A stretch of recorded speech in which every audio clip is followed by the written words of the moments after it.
Bonjour à tous et bienvenue dans ce nouvel épisode de fin de séance, un épisode roulement de tambour / topito / Oscar, puisqu'on va faire le top 10 des films de l'année 2016, les films qui nous ont fait rêver, les films qui nous ont fait pleurer. Avant de commencer, je tenais à remercier toutes les personnes qui aiment la page fin de séance sur Facebook, qui suivent l'Instagram, le Twitter, etc. N'hésitez pas à le faire également. On a mis en place même un Tumblr où on va poster quelques petites news ciné ou alors des critiques diverses et même un petit forum si jamais vous avez des choses à dire sur des films ou sur des épisodes. Et merci également à toutes les personnes qui ont écrit une petite note sur les commentaires d'iTunes en nous mettant 5 étoiles. Je vois qu'il y en a eu encore une fois et merci beaucoup. Donc pour ceux qui nous écoutent, n'hésitez pas à le faire. Je sais que vous êtes plus nombreux que les notes qu'on a, donc allez-y. Petit instant auto-promo, simplement pour dire que le 15 février, je serai au Comptoir du Rire à Toulouse pour un stand-up d'une dizaine de minutes. Donc venez voir si vous voulez rigoler. Aujourd'hui, on a Arnaud Decazes de Paris. Bonjour. Par Skype, allié de Yann Delattre qui est à sa droite. Bonjour, vous êtes chez Yann dans un canapé qui semble très très confortable. Oh que oui. et avec Jean-Yves qui est lui aussi à côté de Paris. Bonsoir. On dira pas où. Voilà. Bonsoir. Oui. Parce que sinon il risque dans de la se faire France périphérique, voilà où je suis. Si on dit où, il risque de se faire attaquer par ses élèves, donc c'est mauvais quand même. On a dû. Est-ce que c'était dur pour vous de bosser sur cette liste de top 10 2016 ? Personnellement, ça a été tellement dur que j'ai dû en faire un top 15. Ouais. Donc avec quelques petites mentions spéciales sur lesquelles on pourra disserter, mais vite fait. Mais je crois que pour résumer, je crois que c'est un petit peu le sentiment général, ça a été une année avec beaucoup de bons films. Ouais. Et donc au final, c'est pour ça que ça a été assez difficile de faire une liste. En fait, Arnaud, il a contourné la difficulté en faisant un top 15, voilà ce qu'il a fait. Du coup, non mais c'est vrai, je le rejoins dans le sens où c'est vrai qu'il y avait tellement de bons films que voilà, c'est pas évident de mettre ça dans l'ordre et il y a toujours des films qu'on a envie de mettre et tout rentre pas malheureusement, donc on va peut-être en... Ouais, parce que j'allais dire, te fous pas trop de sa gueule, parce que toi, tu nous as donné effectivement le top 10 et ensuite, t'as mis entre parenthèses. Absolument. Et aussi, mention spéciale. Exactement. Yann, ça a été. Est-ce que tu es sévère? Top 10, je dois te dire. Ça a été plutôt rapide, ouais. Ouais. Donc toi, t'as pas peur de dire, toi, tu rentres pas et c'est tout. Et des meilleurs souvenirs de salle, quoi. Ouais, moi je vais vous rejoindre dans pas trop la difficulté de comment dirais-je d'avoir les films en général, mais plutôt de les classer parce que je trouve que au final je vois ma liste, c'est purement arbitraire en fait, j'ai l'impression.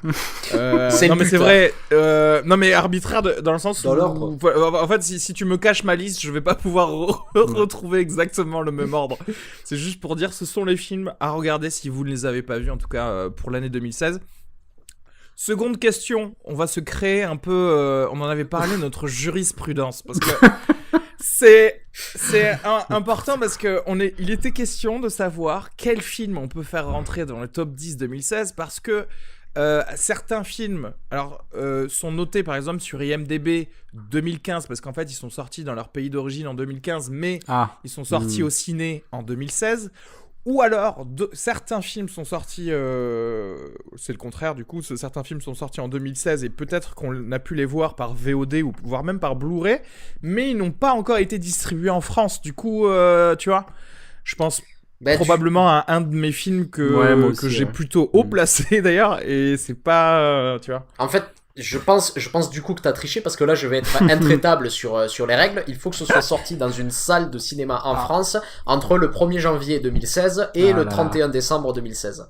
Ok, ça y est, Arnaud dégaine le règlement intérieur du podcast là. Ça y est. Attention. Non mais attendez, on le crée là le règlement intérieur. Donc quelque part on pourrait ajouter un addendum, tu vois, un petit amendement qui dit. Non mais je suis assez d'accord avec Arnaud, c'est parce qu'à ce moment-là, sinon moi je mets La La Land et Nocturnal Animals parce qu'ils sont sortis en 2016 aux États-Unis. Enfin après ça devient un peu n'importe quoi, tu vois. C'est la porte ouverte à toutes les fenêtres. Ouais, c'est pas faux. Non mais c'est pas faux, mais là encore je vais demander des études au cas par cas pour certains films dont la distribution est vraiment très lente. C'est-à-dire que tu vois, c'est pas genre d'un mois à l'autre. Sa sortie. Dans son pays d'origine, c'est ça que tu insinues? C'est pas du tout, en aucun cas. D'accord. J'achète les Blu-ray ou la VOD. Attends. Mais effectivement, on en parlera.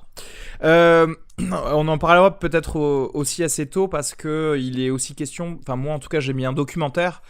Et je ne sais pas s'il est sorti dans les salles, mais il compte techniquement pour 2016, donc on verra. Bon, qui veut commencer par son numéro 10? On va peut-être faire les mentions spéciales d'abord. Je sais qu'on est plusieurs à en avoir. Non, on va peut-être les faire à la fin, parce que du coup, certaines mentions spéciales pour toi ont peut-être été données dans les top 10 des autres. Tu vois. Ah voilà. Donc, allez, intéressant. Cassé. Bon, écoutez, je vais commencer par mon numéro 10, qui est du coup un film connu des affamés de fin de séance, puisque c'est Le Dernier Train pour Busan. On en a longuement parlé, on avait tous plus ou moins apprécié ce film, enfin plus que moi d'ailleurs. Ce film coréen de zombies qui nous a apporté tant de bonheur et de surprises au final cet été. Qu'est-ce que et moi oui voilà, clairement je pense que c'était un film qui méritait d'être dans ce top 10 parce que voilà, encore une fois, pour toutes les raisons qu'on a pu donner dans l'épisode, je ne sais plus combien du podcast, c'était vraiment quelque chose d'assez incroyable, une belle création de myriades de personnages avec qui on a beaucoup d'empathie assez rapidement, et quand même de l'action menée de manière très bonne, donc c'était très bien. Et des flashbacks d'un mec qui se zombifie. Effectivement. Une des nouveautés du film, moi, que j'ai beaucoup aimé personnellement. Mais après ouais, pour aller vite, pour moi, c'est peut-être la plus belle surprise de l'année. C'est-à-dire, j'y étais allé un peu réticent, dans le sens où c'était encore un film de zombies. On en a vu beaucoup ces dernières années. Je croyais vraiment que j'allais voir la formule qui allait se répéter. Et en fait, finalement, j'ai été complètement cueilli par le film. C'est-à-dire, je m'attache à tous les personnages. À chaque fois qu'il y en a un qui meurt, c'est vraiment un crève-cœur. J'étais ouais, pour moi c'est le blockbuster de l'année, donc je vous suis complètement sur ce film. Et est-ce qu'on peut rappeler aussi le 1/10 de budget de World War Z? Donc j'ai envie de dire, à quand le film de zombies en France, quoi? Parce que si c'est 10 millions d'euros, tu vois, c'est même pas 8 millions d'euros le budget du film, quoi. C'est même pas un gros budget de film français, quoi. C'est ouais. Et le film est impressionnant, c'est-à-dire il est assez malin, c'est-à-dire il réduit l'action à un décor unique, ce TGV, mais il l'exploite à fond, quoi. C'est pas juste un décor, c'est-à-dire, je crois qu'on en a déjà parlé ici sur... J'ai l'impression que c'est à peu près concomitant avec l'utilisation de décors numériques dans les blockbusters américains, mais de plus en plus, j'ai l'impression que les décors dans les blockbusters sont des papiers peints qu'on met derrière l'action des personnages et qui agissent pas vraiment, et c'est pas du tout le cas du film ici, c'est-à-dire ce train, c'est presque un personnage du film, quoi. Et c'est assez intelligent de caler une équipe de baseball dans un train où il y a des zombies. Je trouve ça vraiment pas mal. Il y a tellement de travail dans le film. Ouais. Vraiment cool. Moi j'ai bien aimé aussi, j'ai passé un bon moment. Grosse surprise, évidemment, je m'attendais pas à prendre ça dans la tête, effectivement. Ouais. Puis très fun, très poignant. Ouais. C'est vraiment le blockbuster d'été qui est sorti à la toute fin de l'été. Ouais. Après un été catastrophique, on était d'accord. Ouais. Oui, c'est vrai. Ah oui, c'est vrai qu'on en avait parlé dans le blockbuster. C'est vrai. Et avec vraiment pour moi, la meilleure scène d'action de l'année, c'est la traversée des wagons, quoi. Oh là, c'est trop bien. C'est trop bien. Mais vraiment, voilà, pour ceux qui étaient passés au travers et qui peut-être ne nous avaient pas cru quand on en avait parlé cet été, checkez ça, il est sorti en plus là en super Blu-ray, et pour les gens qui sont un peu en retard en VHS et prenez vraiment en Betamax, voilà, deux petites heures pour regarder Dernier Train pour Busan. Regardez ça et vous allez vous régaler. Numéro 10, Jean-Yves.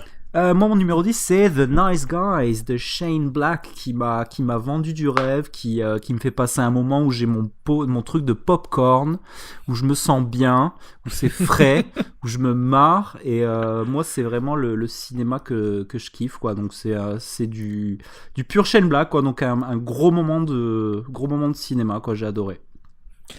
C'est pour moi, je l'ai pas dans mon top 10, je l'ai mis en mention spéciale moi aussi. Bon, enfin, c'est-à-dire que j'ai pas mis de mention spéciale mais je l'avais noté dans tous les films où ça pouvait rentrer dans le top 10. C'est un très bon film, j'ai passé un très bon moment, tu l'as dit, c'est vraiment un bon popcorn movie mais vraiment de qualité quoi. Ouais. Et voilà, encore une fois, j'y ai presque pensé, c'est juste qu'il a pas fait le cut parce que il y avait d'autres choses, on va dire un poil meilleur. Pour moi, c'est pas encore, je préfère Kiss Kiss Bang Bang clairement de Shane Black, mais c'est pas très très loin. Et effectivement les comédies comme ça, on en voudrait plus. Et c'est l'une des premières fois où je vois Ryan Reynolds jouer.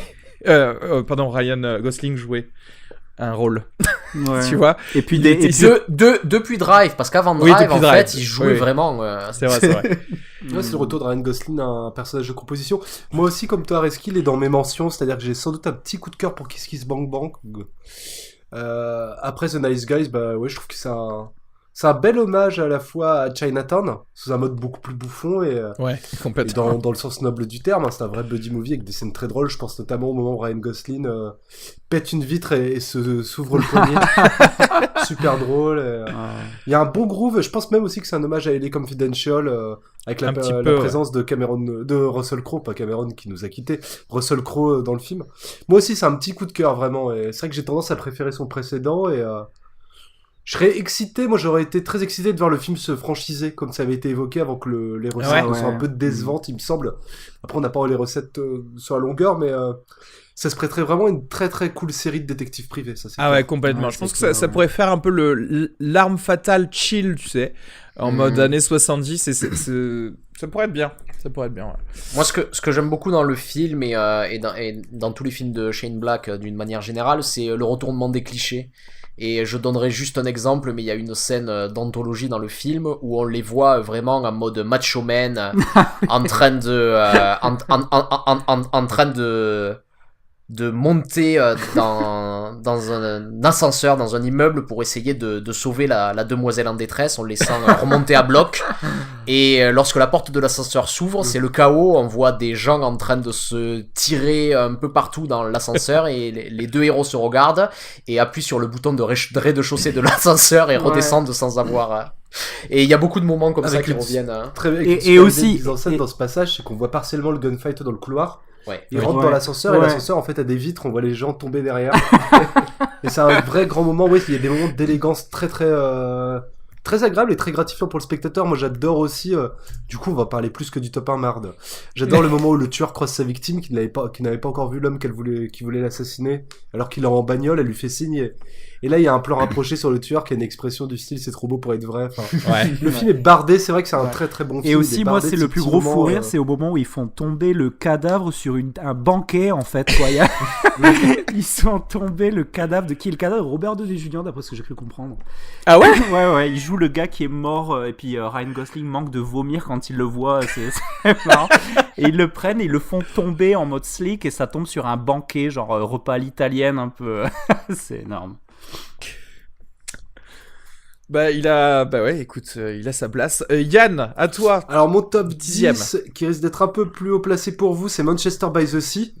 Ex aequo c'est une mention, mais j'avais quand même beaucoup aimé le film avec Merci Patron, mais on va plutôt parler de Manchester by the Sea. Ok. Qui en fait, quand j'y repense, l'une des choses qui m'a le plus frappé, c'est Arnaud m'avait présenté Margaret comme étant du Keshish réussi. Avec la manière dans une structure très scénarisée et qui a vocation à faire univers, j'ai l'impression comme dans Manchester by the Sea, qui est vraiment un film du microcosme, la manière dont le film parvenait à rendre vivant ces scènes, à être dans un canevas très scénarisé, à faire entrer vraiment beaucoup de vie, c'est-à-dire que les personnages ont vraiment une vraie épaisseur, qui existe scène après scène, quoi. Je pense notamment à la relation entre Casey Affleck et l'adolescent. Je trouve qu'il y avait vraiment des moments où on a l'impression que l'écoulement du temps, il dépasse les 5 minutes que va durer la scène, mais qu'on a accès à quelque chose qui... des personnages qui ont été très nourris, que la mise en scène rend admirablement bien. Non, je trouve que c'est vraiment comment dire... Moi, je l'ai pris pour un film presque du milieu, si on peut l'appeler comme ça, c'était un film avec un budget plutôt moyen, voire un petit budget, et qui a une espèce de force tranquille, quoi. C'est-à-dire qu'il y a vraiment une manière dont le film est très construit, très maîtrisé, en même temps, il a une forme de... Je n'enlève pas une forme de modestie dans la manière de délivrer son propos, et d'évidence, en fait. qui moi m'a beaucoup plu, quoi. C'est pas un énorme coup de cœur, enfin il est vraiment dans mon top 10, il y est pas pour rien parce que c'est un film que j'ai beaucoup aimé. Je dois avouer que Casey Affleck, je vais pas dire que j'ai eu un énorme coup de cœur pour lui avec ce film, c'est un acteur que j'ai suivi sans beaucoup m'y intéresser, je dois dire. Il y a quelque chose chez lui qui m'intéresse pas beaucoup, je sais pas trop quoi dire. Mais dans ce film-là, je trouve que tout le film est vraiment tenu au cordeau. C'est un petit coup de maître. Vraiment, pour moi, c'est vraiment la définition du petit coup de maître, quoi. C'est intelligent, il y a une vraie vie qui irrigue tout le film. J'ai même pensé parfois à Boyhood. Ouais. Non, vraiment, Manchester by the Sea, ça a été l'un des films de fin d'année qui m'a enthousiasmé, quoi. J'en profite du coup juste pour rebondir et te poser la question parce que les nominations des Oscars sont sorties. Est-ce que tu penses que Casey Affleck mérite sa nomination pour meilleur acteur ? Mais bien sûr, oui, je le trouve formidable dans le film. C'est-à-dire que jusqu'à présent, c'est un acteur que je suivais un peu machinalement. C'est-à-dire que les films auxquels il était associé m'ont jamais vraiment beaucoup plu. C'est pas des films que je trouve mauvais, tu vois. The Killer Inside Me, je trouve que c'est bourré de qualité. Jesse James aussi, mais c'est pas des films qui m'ont beaucoup suivi, tu vois. D'accord. Il a longtemps été associé par exemple Lonesome Jim, qu'il a fait que Buscemi. Pour moi, c'était un acteur de film sympa, qui était bon, mais sur lequel j'avais pas non plus, tu vois, un emballement, comme je peux avoir un emballement complètement con et un peu démesuré pour Ryan Reynolds. D'accord. J'ai pas aimé Deadpool, mais moi je le trouve. J'ai Oui, bien sûr. à le suivre et une espèce d'enthousiasme, un peu de midinette pour ce mec. Après, voilà, je trouve que c'était un des films les plus parfaits pour clôturer l'année, avec son climat très froid. Avec même en plus l'idée que la dureté de la Terre joue. Non, vraiment, voilà, je trouve que voilà, je le reverrai avec grand plaisir, je crois. Et juste, j'aimerais peut-être rajouter 2-3 choses. Bon, c'est pas la première fois que je vais parler de mon amour pour Kenneth Lonergan dans ce podcast. Et en fait, je pense tout simplement que c'est sans doute déjà le meilleur scénariste en activité. Comme l'a dit Yann, en fait, il y a une vérité qui se dégage de toutes ces scènes et de ces personnages, parce que ce qui est assez fort, c'est que les personnages ne se disent jamais vraiment ce qu'ils pensent, mais nous, en tant que spectateurs, on sait toujours en permanence ce qui se passe dans leur tête. Et réussir à créer une dramaturgie pour essayer de nous amener dans les personnages, déjà, je trouve ça extrêmement fort. Et ensuite il y a autre chose, parce que déjà c'est une histoire très simple, hein, qu'on a déjà beaucoup vu. Ça reprend vraiment le canevas d'un mélodrame classique, j'ai envie de dire. Et je vais un petit peu spoiler le film, donc avancez un petit peu si vous ne voulez pas être spoilé. Mais il se passe quelque chose dans ce film, c'est-à-dire que on suit un personnage qui revient après de nombreuses années dans sa ville natale pour s'occuper de son neveu. Et on sent qu'il a quitté cette ville pour une raison particulière. On apprendra plus tard que c'est qu'il a provoqué un accident qui a tué toutes ses filles. Et on projette beaucoup de choses dans ça, c'est-à-dire en connaissant le cinéma classique, on se dit que ce personnage va finir par réussir en fait à vaincre ses démons et qui va réussir à vivre dans cette ville avec son neveu. Et qui va réussir à passer outre ça, parce que c'est ce que fait le cinéma. C'est généralement le cinéma nous montre des personnages qui évoluent, qui arrivent à passer outre, qui arrivent à réussir. Et je dois avouer que là la fin m'a surprise, parce que finalement il n'y parvient pas. Il va repartir de cette ville pour retourner à Boston. Et finalement, quand je sors du film, la première chose que j'ai pensé, c'est mais finalement en fait le cinéma a pas arrêté de me mentir. J'ai eu beaucoup de films où j'ai vu des films qui m'ont menti, qui me disent regarde, c'est facile, si tu y mets de la bonne volonté, tu réussiras à passer outre tout ça. Et en fait ce film nous montre que parfois c'est juste trop difficile et que c'est pas une question de volonté ou quoi que ce soit, c'est juste que parfois les choses sont irréversibles et en fait c'est un film qui m'a vraiment énormément touché. J'ai chialé à de nombreuses reprises et je l'ai trouvé profond pour ça, quoi. Et en plus ce qui est très drôle dans ce film, que j'ai également beaucoup aimé, et tu as raison Yann de le dire, c'est vrai qu'on l'a probablement plus haut placé dans notre top 10. Déjà je l'ai vu que très très récemment, je l'ai vu en fait je crois un peu avant ce week-end, justement avant qu'on doive faire ce top 10, parce que tu l'avais beaucoup aimé et du coup il fallait que je le voie, je l'avais raté. Et vraiment, il y a, je sais pas, il y a une espèce de clarté dans son histoire. Et pour revenir à ce que tu dis, dans le cinéma nous a menti jusque-là. Et c'est très drôle parce qu'en fait, dans ce film, il y a des maladresses en fait. Il y a des petites choses. il y a des dialogues, il y a des façons de se comporter des personnages qui sont un petit peu maladroits, et en fait ça te fait ressentir une plus grande réalité dans ce qui se passe, et on se dit ah oui, mais c'est vrai que dans la vraie vie c'est pas aussi facile que ça. En fait c'est très très con, mais pour moi il y a un exemple de ça, c'est il y a une scène où on doit faire rentrer quelqu'un dans une ambulance, tu vois. Et dans tous les films, tous les gens qu'on doit mettre dans une ambulance, on les fait glisser directement, et puis hop, ils s'en vont directement à l'hôpital. Et là, ça dure 5-10 secondes à peine, mais le chariot ne rentre pas facilement, tu vois, dans l'émission. Et là, je me suis dit, ouais, c'est vrai, parce que dans la réalité, c'est pas aussi facile que ça. Et c'est l'exemple de tout ce qui se passe, en fait, dans ce film. Que ce soit au niveau des relations entre Casey Affleck et son neveu, ou dans sa relation avec lui-même, avec le fait de vaincre un peu ses démons. Même quand tu as tout en place, même quand tu as l'amorce de quelque chose de bien qui peut arriver, ben en fait, ouais, parfois c'est plus compliqué que ça. Et vraiment, moi par contre, ouais, je donne l'Oscar à Casey Affleck parce qu'il était excellent. Mais excellent. Aussi juste avant, parce que je pense que Jean-Yves aura beaucoup de choses à dire aussi sur ça, mais aussi ce que j'ai beaucoup aimé, c'est les changements de ton, c'est-à-dire que aussi généralement, surtout quand on parle d'un sujet aussi lourd que le deuil, au cinéma on va avoir tendance à aller vers les facilités, c'est-à-dire filmer des visages tristes, parce que quand on est en deuil on est triste, et la première chose qu'il montre une fois que le neveu a appris la mort de son père, c'est on le voit avec ses amis en train de rigoler et de parler de Star Trek. Parce que c'est la vie aussi, quoi. C'est-à-dire que même le jour où t'apprends la mort de ton père, t'es pas triste tout le temps. Il y a des moments où tu l'oublies et où tu fais bien de l'oublier. Et le film est comme ça tout le temps, quoi. C'est vraiment, c'est un film qui passe d'une chose à l'autre. On va avoir une blague qui va s'enchaîner avec un moment de tristesse. Et voilà. Jean-Yves, je sais. Ouais, donc moi je voulais juste vite fait raconter l'expérience de ce film. Je suis allé voir ce film en mode Christmas avec ma femme et des cousins de ma femme. Et c'est trop marrant parce qu'on s'est fait un resto juste derrière et il a fallu bien une demi-heure avant que ça retombe. On se regardait les yeux emplis de larmes de « Tu veux dire quelque chose sur ce film ?» et voilà, et c'est ça, c'est que ce film vraiment, c'est cool des fois de prendre des trucs dans la gueule comme ça et ça nous avait vraiment, ça nous a fait quelque chose, quoi.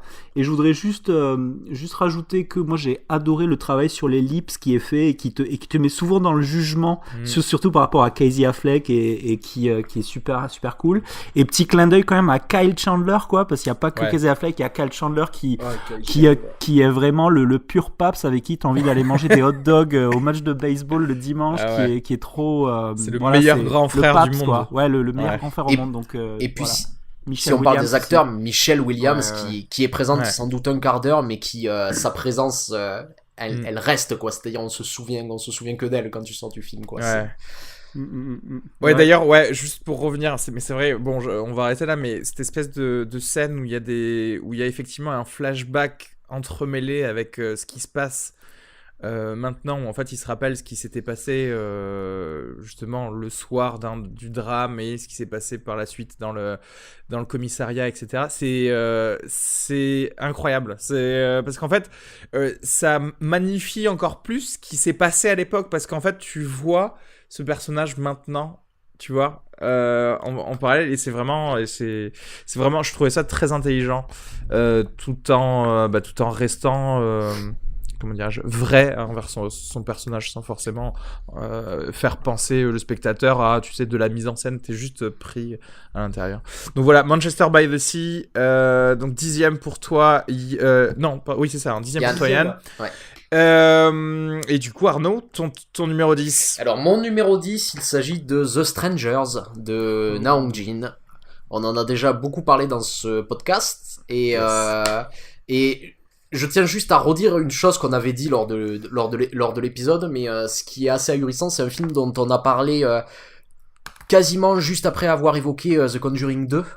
Ouais. Et quand on parlait de The Conjuring 2, on regrettait le fait que le film ne remette jamais en cause en fait la religion chrétienne comme étant la religion unique, et qu'on aimerait bien en fait des films d'horreur qui qui essaie de parler aussi d'autres religions et de dire que par exemple ce démon c'est pas un démon catholique, c'est un démon bouddhiste qui est arrivé ou hindou ou n'importe quoi.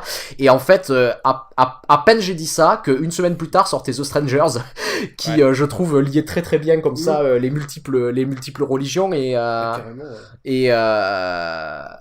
c'est un film d'horreur extrêmement complexe aussi, où on passe du coq à l'âne, qui commence comme une comédie et qui finit comme un film d'une noirceur ahurissante. Et je sais qu'il est plus haut sur certaines listes. Et enfin voilà, c'est un film qui m'a vraiment beaucoup plu. Je suis Na Hong-jin depuis assez longtemps. À chaque fois, j'ai l'impression qu'il fait quelque chose d'un petit peu différent. Ici, j'ai l'impression qu'il a un peu lorgné du côté de Bong Joon-ho. Ça m'a beaucoup rappelé Memories of Murder, notamment dans la première partie. Et voilà, c'est un film que je conseille à tout le monde. Ok. Très bien. Qu'est-ce que je voulais dire ? Oui, je pense que oui, pour le coup, celui-ci, on en a bien parlé. Et je voulais juste rajouter que moi j'ai vu ce film, j'ai vachement aimé et j'ai juste été terrifié à la fin par la scène où il se parle dans la rue avec la meuf en blanc là. Je sais pas si tu te rappelles cette scène. Ouais. Oh mon dieu, mais bien sûr, c'est juste terrifiant quoi. T'es là, tu regardes ça, c'est vraiment terrifiant. Mais il y a des moments d'horreur quoi, mais ouf quoi. Justement, j'avais un peu hésité. Bon, quelque part, est-ce qu'on peut considérer que Le Dernier Train pour Busan, c'est un film d'horreur ? Je l'ai mis effectivement, je vous dirai pas dans quelle place pour l'instant, mais je l'ai mis dans mon top 10 de The Strangers.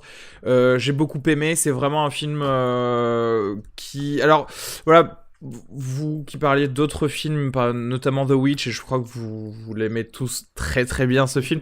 En l'occurrence pour moi, The Strangers, c'était vraiment celui qui était à retirer de cette année plus que pour les autres.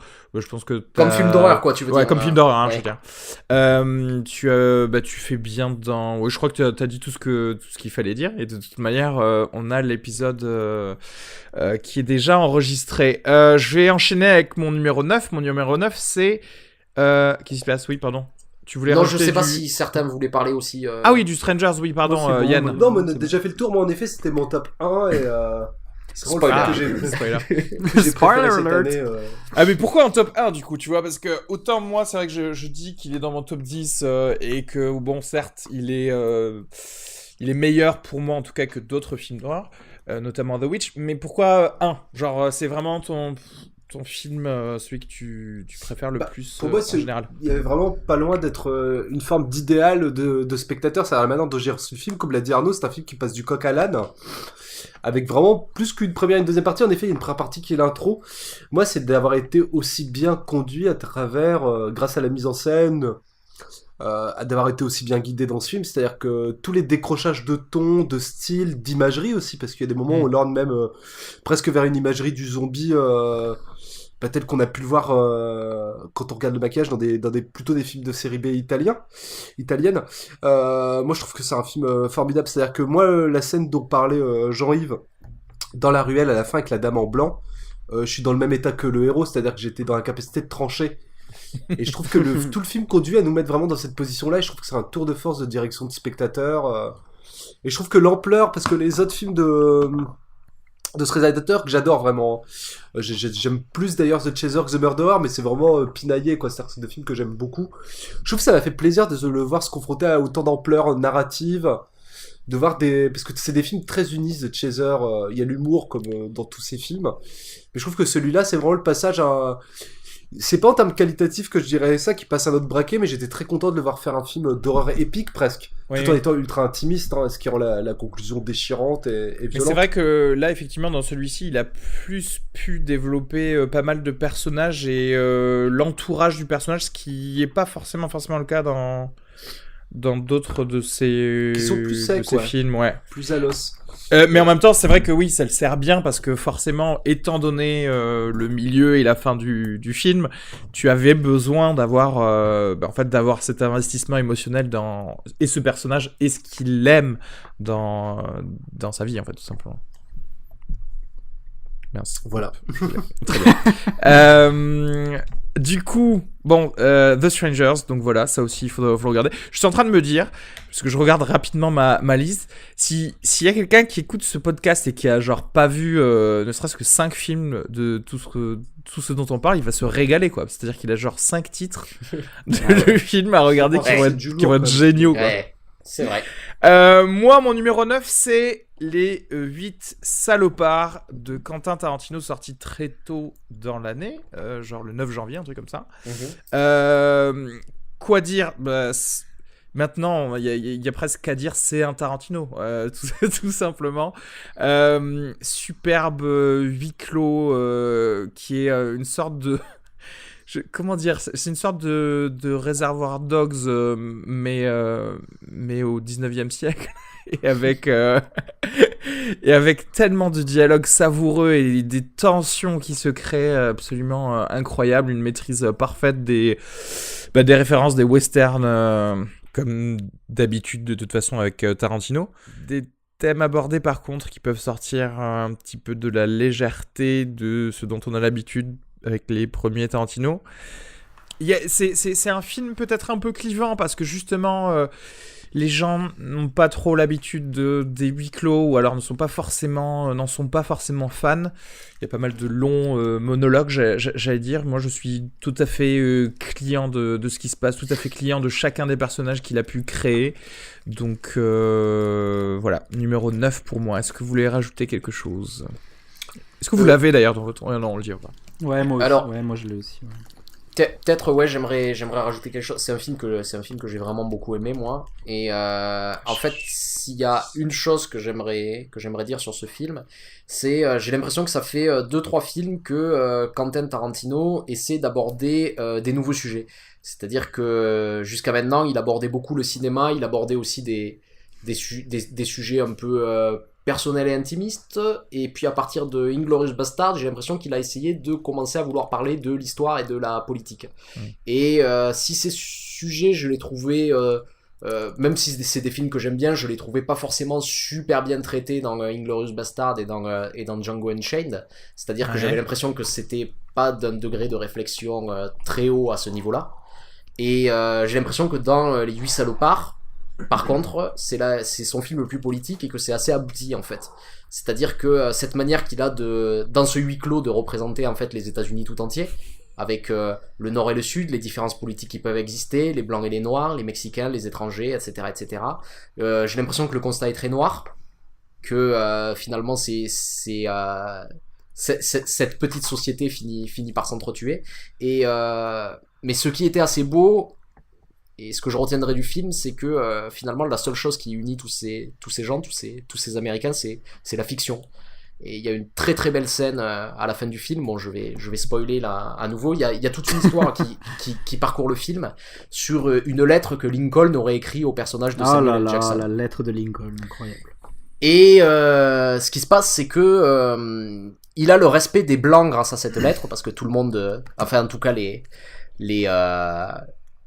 beaucoup de gens sont plutôt derrière Abraham Lincoln, et donc il a le respect de ces gens-là, et au bout d'un moment on apprend que cette lettre est fausse en fait, et que Samuel L. Jackson l'a écrite lui-même, et qu'il s'en sert pour avoir le respect des autres. Génial. Et à la fin du film, alors que tout le monde sait que cette lettre est fausse, et qu'ils sont tous ensanglantés, qui sont à deux doigts de mourir, il y a un des personnages qui demande à Samuel L. Jackson de relire cette lettre. Il relit cette lettre, et le personnage le regarde, il sait que cette lettre est fausse, et il lui dit ah putain, c'est beau. Et j'ai trouvé ça assez génial sur le pouvoir de cette fiction, c'est-à-dire tout le monde sait que c'est faux, mais on gobe ça comme si c'était la vérité, quoi. Et voilà.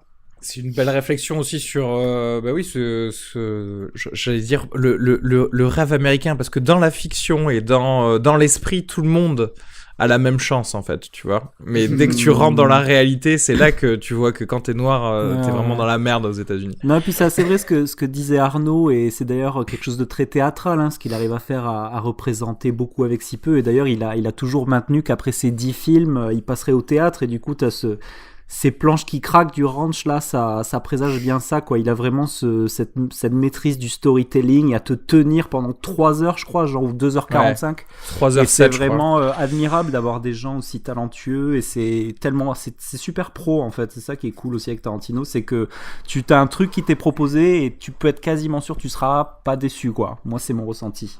Yann, un petit mot sur Hateful Eight ou pas? Je sais même pas d'ailleurs. J'ai vu, figure-toi, je l'ai vu en ok. 70 mm en salle, et j'ai raté le coche. Ah, ok. Et je me vois mal je vais le rattraper, hein, forcément. Je vais le rattraper. Voilà. T'as pas de projecteur 70 mm à la maison? Pas encore. C'est des investissements pour dans 20-25 ans. Voilà, très bien. Du coup, Jean-Yves, tu vas pouvoir nous dire quel est ton numéro 9. Alors moi, mon numéro 9, c'est I, Daniel Blake, car ma profession m'y oblige. Il est prof d'anglais, hein, voilà. Pour ceux qui se demandent. Et voilà, donc je suis prof d'anglais, et du coup, l'accès à la salle des profs m'était interdit avant que je vois ce film. Donc du coup, j'ai bien été obligé de me mettre à jour. Donc en fait, j'ai vraiment beaucoup aimé ce film, parce que voilà, j'aime beaucoup Ken Loach pour cette capacité qu'il a à être un indicateur social de la société britannique assez juste, et c'est fait assez simplement, et c'est une histoire qui est d'actualité, qui mérite d'être montrée, et c'est fait tout en simplicité, quoi. Et donc c'est des moments d'une tristesse incroyable qui te prennent comme ça, et c'est un problème d'actualité. C'est un film que j'aimerais bien montrer à Monsieur Fillon, même s'il a des problèmes autres à régler en ce moment, mais puisqu'il nous propose une société à la Thatcher, voilà les sociétés à la Thatcher, donc voilà, c'est un film, je pense, qui vaut le coup d'être vu, quoi. C'est pas un film incroyable. Je sais pas si la Palme d'Or est justifiée, mais en tout cas c'est un film qui vaut le coup d'être vu, à mon avis. Bah, il rentre quand même dans le top 10 de l'année, c'est ça. Pardon, toi, en tout cas. Il rentre dans le top 10 de l'année quand même. Enfin, genre, ouais. Pas... Moi, pour oui, toi en tout cas, je veux dire. Oui. Mais encore une fois, je te dis, moi, en t'en prenant, j'ai un quota Ken Loach obligatoire. Donc, voilà. Ah, même dans ton top 10. Genre, les gars, ils vont écouter et ils vont te retirer ta voilà, je sais pas si vous l'avez vu, je sais pas ce que vous en avez pensé. Alors moi je l'ai vu, j'en ai un tout petit peu parlé lors d'un épisode de fin de séance déjà. En fait, je suis d'accord sur toi, c'est-à-dire sur le fond, sur l'aspect politique du film, je suis complètement derrière. Je pense que c'est un film important. Du coup, je pense que la Palme d'Or est justifiée, parce que quand on donne une Palme d'Or, on n'est pas obligé de la donner forcément. Enfin, je veux dire, le donner pour une raison politique, c'est une raison suffisante, je trouve. Il y a eu une polémique à l'époque quand la Palme d'Or a été donnée à ce film. Après, c'est vrai que d'une manière générale, et j'en ai beaucoup parlé avec vous, chez Ken Loach, je préfère ses comédies, notamment parce que dans ses comédies, je vois des personnages qui agissent tout le temps, qui font des choses. Et dans ses drames, je vois des gens qui sont toujours oppressés par un système. Et du coup, je m'y attache moins, en fait. Et c'est ce que j'ai ressenti aussi dans ce film-là. Même si, de la même manière, je pense que c'est un film important et que ce que ça dit... non, mais je te rejoins dans le sens où oui, c'est vrai qu'effectivement le côté politique ça permet de faire passer un message, c'est sûr, quoi. Là c'est évident. Ouais. Et puis surtout cette chose que j'ai pas beaucoup vu finalement, ce que nous dit le film, c'est que les difficultés administratives, c'est quelque chose qui a été mis en place de manière consciente pour essayer de faire en sorte qu'un minimum de gens puissent avoir accès aux différents bénéfices de la protection sociale, quoi. Et ce qui est vraiment violent, c'est ce que dit le film, c'est qu'on peut supposer que le protagoniste était jeune pendant les années Thatcher, et que il évolue avec une fille qui représente la génération post-Thatcher, et du coup c'est les enfants de cette fille qui sont aussi là, et donc le message, c'est aussi de dire voilà, 2-3 générations après, on voit encore des gens qui sont qu'on laisse, en fait, dès qu'ils sont sortis de leur appart, dès qu'ils sont sortis du système, on les laisse un peu crever dans leur appart, quoi. Et du coup c'est ça aussi, c'est montrer une espèce de c'est un modèle de société, voilà, que moi que j'approuve pas, mais c'est bien de le voir, quoi. Ouais. Ok. Moi je ne l'ai pas vu, Daniel Blake. Je sais de quoi ça parle, mais je ne sais pas. Moi non plus, je ne l'ai pas vu non plus. Très bien. Donc on va passer à ton numéro 9, Yann. Alors, mon numéro 9 est... Je retrouve ma petite fiche. J'avais... C'est Ma vie de courgette, un dessin animé. Ah oui. Et voilà, que j'ai beaucoup aimé pour son ton mélancolique. Moi, ce qui m'a touché dans le film, et j'aurais pu le dire pareil si ça avait été un film live, quoique je pense pas que ça s'y serait prêté, c'est que c'est un très beau travail artisanal, en fait. Il y a une manière de raconter des sentiments très complexes, que ce soit entre enfants et adultes et enfants, de manière très simple. Et c'est vraiment, moi, ce que je retiens, et c'est quelque chose aussi, à nouveau, c'est un peu comme The Stranger sur la direction de spectateur, mais là, c'est sur un autre domaine. Ma vie de courgette, c'est vraiment un film avec une double fin, effet qui se coule. Il y a ce côté positif, pour spoiler, de ce policier qui adopte Courgette et son ami, qui est un truc heureux, quoi, qu'on y sent aussi même dans cette partie heureuse de ce dénouement en 2 temps, on y sent quand même une fêlure, soit une brouille avec l'enfant précédent, de ce policier qui vit seul, soit un deuil même. Et de l'autre côté, on nous rappelle très simplement le sort des enfants qui ne sont pas adoptés. Et moi, terminer ce film sur cette note où une joie très immédiate se partage à de la mélancolie, voire un peu de désespoir, j'ai trouvé ça très très fort. Et c'est à l'image du film qui suit son chemin très bonhomme en fait, mais qui de temps à autre, voilà, nous enlève pas une certaine noirceur, des images assez chocs, notamment les scènes entre Courgette et sa mère au début, les premiers moments à l'orphelinat. Il y a un humour aussi de gamin, il y a vraiment une langue, ils ont demandé à de vrais enfants, je crois. Ils ont enregistré de vrais dialogues entre enfants pour incarner les caractères animés. Il y a une vraie justesse du langage et une vraie dureté. Et vraiment, c'est un film que j'ai beaucoup aimé, et c'est... Voilà, ça, j'ai pas vu malheureusement, j'ai pas encore vu des films comme Your Name, j'ai manqué Le Garçon et la Bête. J'ai manqué pas mal d'animés en 2016, et celui-là je l'ai mis aussi parce que c'est un petit coup de cœur dans le domaine. Voilà, j'ai même pas vu le Gérant de Fer en ressorti, mais je crois que c'était qu'en VF. Et j'aime beaucoup trop la voix de Vin Diesel, bien entendu, pour me passer de ça. Voilà, donc petit coup de cœur, et voilà, c'est un film que je voulais un peu, dont je voulais parler très rapidement, qui m'a beaucoup touché. Arnaud, je crois que tu l'avais vu aussi. Je l'ai vu avec Yann en fait, et ouais, c'est un film qui m'a beaucoup touché. C'est assez dur comme ça sur ces enfants orphelins, sur leur drame, non, c'est un film que j'ai beaucoup aimé. Je l'ai pas mis dans le top 10 parce que qu'il le valait pas. Il y avait plus de place. Il m'est pas forcément autant resté que d'autres films, et voilà. D'accord. Ok.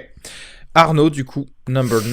Alors, numéro 9, il s'agit de Sully de Clint Eastwood. Et tout simplement parce que j'ai été étonné, parce que les derniers films de Clint Eastwood, je les avais trouvés un petit peu en dessous. Donc pareil, j'étais allé dans l'idée de voir un cinéaste en pré-retraite. Et puis finalement, le film m'a complètement cueilli. On en a déjà parlé en long et en large dans ce podcast. Mais ce que j'ai beaucoup apprécié, c'est le côté presque expérimental, quoi, de voir une histoire qui dure 5 minutes, qui a raconté 25 ou 30 fois durant le film. C'est une vraie réflexion sur la mémoire et sur comment on parle d'un événement, comment on crée voilà. Tout à fait. Pour moi, à la fois très très touchant, quoi, comme film sur. Ça reste très humain, c'est-à-dire quand je dis ça, la forme est très classique. Ça pourrait être un film expérimental, mais ça l'est pas en fait. C'est ça que je voulais dire. Ok.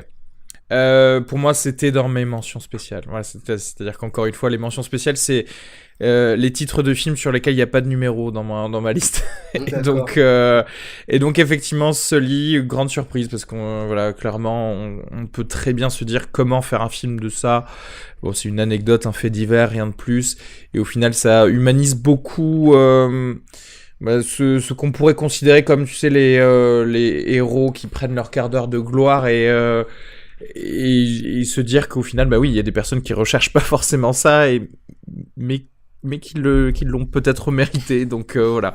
Donc c'était très intéressant. Et effectivement, je trouve que c'est clairement des mains expertes pour pouvoir te présenter tellement de fois la même histoire et pas du tout te faire chier pendant le film. Et la classe à Dallas de Tom Hanks, évidemment, aussi. Hein. Ah ouais, le pape. Et Aaron Eckhart. Aaron Eckhart aussi. La moustache de papa. Oui, c'est magnifique sa moustache. Ah ouais, incroyable. Ça, on est fan de moustache, hein, enfin, c'est il faut le savoir. On aime les moustaches et les films de papa. Et ça, c'est voilà, papa, c'est ça. on aime. Ah, Ok. moi aussi, j'ai adoré. C'est mon top 2 en fait. Ah ouais, ah bah oui. Je trouve que là c'est la classe pépère en fait. Mais pas si pépère que ça, parce que je trouve que le portrait de New York qui se remet du 11 septembre. Oui. Finalement, le film parle aussi de ça, de la manière dont cet événement a hanté l'Amérique, et à quel point le sauvetage de Hudson River est à la fois une espèce de moment où New York fait son deuil. Moi j'adore tout l'épisode du sauvetage, qui est raconté simplement comme la manière dont une ville se met au travail et se coordonne. Et vraiment, j'ai trouvé que c'était un film assez plein de grâce en fait. C'est-à-dire que moi, le premier quart d'heure, j'ai l'impression que le film, je me doutais où il m'emmenait, et à la fois il y a cette récurrence dont tu parles, quasi expérimentale, de la catastrophe, jusqu'à la scène un peu qui est presque comique du procès, quoi, avec cette simulation qui tout simplement oublie le facteur humain. Non, je trouve que c'est un des meilleurs Eastwood récents. Je trouve que c'est un film assez apaisant. Mais il est très très ineffable quand même, parce qu'on a l'impression qu'il tient à très peu de choses, alors que tout est au cordeau, bien entendu. Mais pour moi, c'est un peu la classe à Dallas, hein, cette année, ce film. Énorme coup de cœur. Il y a aussi la blague du film, c'est quand on lui sert un cocktail avec une mesure de Grey Goose et Splash of Water, tu sais, où ils ont rebaptisé ça le Sully, quoi. Ça doit être bien dégueulasse au passage, je pense, que cocktail, mais c'était vraiment une pas très dur à faire d'ailleurs. Ouais. Ouais, non, c'était vraiment super. Ouais. Pour le coup, alors j'ai pas vu les autres acteurs nominés. Je sais qu'il y a Andrew Garfield. Est-ce que Tom Hanks y est ou pas? Parce que Tom Hanks, il y a franchement, un boycott d'Eastwood cette année. Ah, ça c'est vraiment dommage parce que Tom Hanks valait vraiment le coup. Clairement. De toute façon, je crois qu'aux Oscars, ils ont pas tellement aimé Sully parce qu'il est pas tellement présent. Hein, mais, Exact. Je vois ça. Il y a Ryan Gosling. Ouais, c'est vrai, c'est étrange d'ailleurs, quoi. Ouais. C'est étrange qu'il soit. Peut-être qu'il en a trop eu aussi, Tom Hanks. C'est vrai. Il se dit c'est bon, ça suffit. Le gars, Quoi Eastwood, il est pas mort, il est toujours. Il a plus d'étagère, le pauvre, pour poser ses Oscars.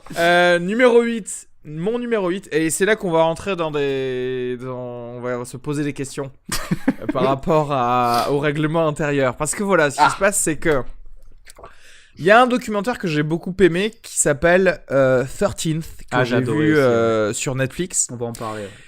Et d'ailleurs j'ai vu que finalement c'est le film d'Ava DuVernay, c'est ça? Exactement, et j'ai vu qu'il a été d'ailleurs nominé aux Oscars dans la section meilleur documentaire. C'est un film qui va s'attarder sur en gros la façon dont sont traités les Noirs aux États-Unis, et qui va couvrir beaucoup de sujets. Parce que voilà, ils vont parler de l'esclavage jusqu'à la ségrégation, jusqu'aux effets que ça fait aujourd'hui par les lois qui favorisent l'incarcération des Noirs aux États-Unis. Donc il y a quand même énormément de sujets, mais c'est toujours très clair dans chacune de ces parties-là, et qui sont mêlées vraiment avec brio, et c'est toujours énergique tout du long. Vraiment, on se laisse aller, tout ça. C'est la sorte de documentaire où quand t'as fini de le regarder, tu fais putain, le monde est pourri, tu sais. Et le monde va mal. Le monde va mal. Genre tu regardes ça plus Blackfish ou plus des conneries comme ça, tu sais. Après tu te dis on va tous mourir sur la planète. Mais voilà, mais le problème c'est que du coup il est pas sorti techniquement. Je crois qu'il va sortir en France en 2017 en fait. Ah ouais? Au cinéma? Comment tu feras l'année prochaine si tu... Il est sur Netflix en VOD, donc moi je l'ai vu sur Netflix, donc voilà, c'est accessible. Bah voilà, du coup ma question, surtout que c'est à se poser la question de s'il avait pas eu beaucoup de succès, serait-il sorti au cinéma, tu vois, s'il avait eu un succès mitigé sur Netflix, tu vois ce que je veux dire. Donc quelque part distribution est un petit peu biaisée là-dessus. Bon, après je t'avoue que dès que j'ai vu que c'était nominé aux Oscars, je me suis dit bah voilà, j'ai un peu le droit quand même. Mais voilà, vraiment c'est quelque chose de très important. C'est mon seul documentaire de mon top 10, et je l'ai trouvé vraiment très bon. À noter, j'ai quand même envie on rentre vraiment dans beaucoup de détails du règlement intérieur, parce que ça me permet d'en parler en fait. Parce que j'ai aussi vu un documentaire que j'adore aussi, Jodorowsky's Dune, que moi j'avais vu en 2013-2014 avec toi. Oui, alors moi j'ai adoré Pulp Fiction, donc du coup... Il est sorti cette année, ouais. Il est sorti au cinéma cette année. Du coup, tu vois, ça ne veut plus rien dire. Alors autant, genre, je fais une entorse en disant que 13th, je le mets cette année, mais Jodorowsky's Dune, comme je l'ai déjà vu il y a 2 ans, je le dis pas, mais clairement, il serait probablement premier dans mon top 10, parce que j'ai adoré ce documentaire. Bon, du coup, ça fait un peu genre, je passe mes mentions spéciales ici, mais bon, autant passer mes mentions spéciales documentaires ici. Et troisième truc, alors en fait dans le même sujet du racisme aux États-Unis et de la politique ségrégationnalisée aux États-Unis, il y a un documentaire d'ESPN, et j'ai vu ça aussi, que ça a été nominé aux Oscars, qui est O.J. Made in America, sauf que c'est en plusieurs parties en fait. Et moi du coup je l'ai vu en plusieurs parties parce que c'était un truc de télévision, et ça dure 7 heures, donc clairement, enfin j'imagine qu'il y a quelques cinémas qui les ont passés aux États-Unis en toutes les parties, mais cette série documentaire là est meilleure que 13th pour moi.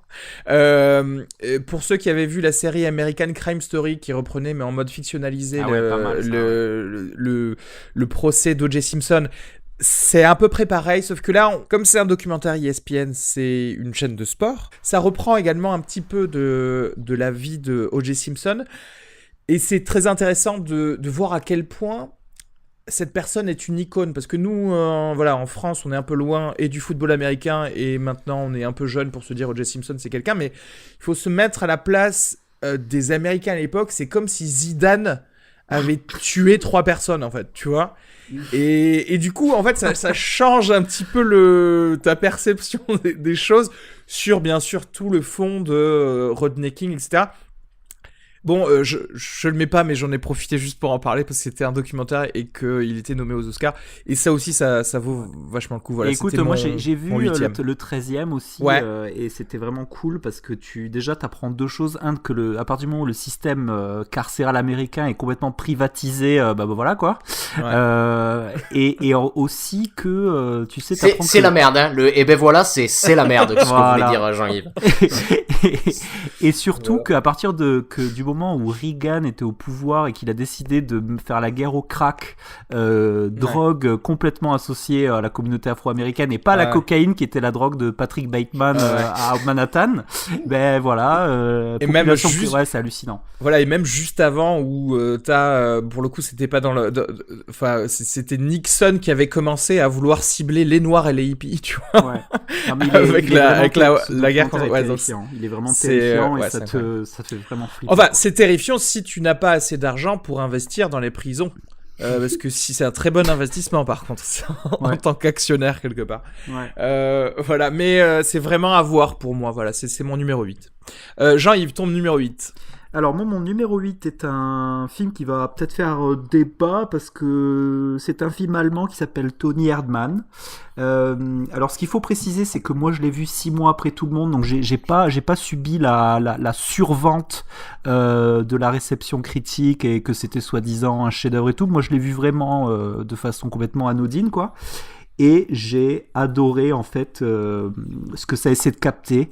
J'ai adoré ce portrait de cette fille que j'ai l'impression de connaître en fait, de ces cadres expatriés un petit peu esselés, où en fait le message va te dire que elle est triste, mais en fait c'est pas si simple que ça. Et surtout pour le personnage du père parce que juste en fait l'histoire c'est qu'en gros c'est cette fille travaille pour une espèce de pseudo sous-multinationale aseptisée en Roumanie, et en fait son père décide de lui rendre visite parce qu'il pense qu'elle va pas bien, et en fait ça va raconter en fait le côté maladroit que va avoir ce papa tout le film. Mais en fait ce qui est hallucinant, c'est qu'il y a des scènes dans le film, j'ai vu ça, j'ai entendu ça sur un podcast en fait, de l'expression c'était comedic horror, c'était vraiment ce truc d'horreur comique en fait, où il y a des moments dans le film avec le papa. Je pense à 2-3 scènes, je sais pas si vous l'avez vu, mais je pense à cette scène où il a une perruque et il se retourne et il parle à sa fille avec ses amis.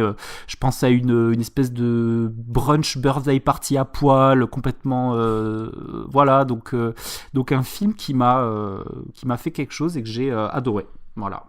Ok. Alors juste, on en avait un petit peu parlé avec Yann dans un épisode du podcast de Toni Erdmann. Moi, il est pas sur ma liste, mais je pense pour la principale raison, c'est que comme tu dis, c'est un film qu'on m'avait survendu, où j'avais l'impression qu'on en parlait comme le meilleur film de l'histoire du cinéma, tu vois. Ouais. Et quand il est sorti, j'ai été un petit peu déçu. Il y a quelque chose que j'aime beaucoup, parce que juste pour préciser, le travail de cette fille, c'est qu'elle est consultante pour une entreprise, et que grosso modo, son travail, c'est d'essayer de soutenir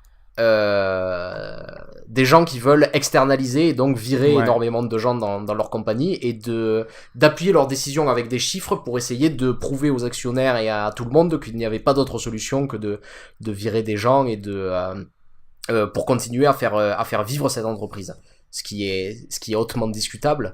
Et je trouve ça intéressant parce que il y a peu de films qui parlent des expats et de la manière dont ces expatriés créent un petit peu un néocolonialisme en fait dans les pays où ils sont, puisqu'on voit clairement que cette fille par exemple ne fait pas d'efforts pour apprendre le roumain. Ouais. Elle a des assistantes qui sont roumaines et qui doivent apprendre l'allemand pour parler avec elle.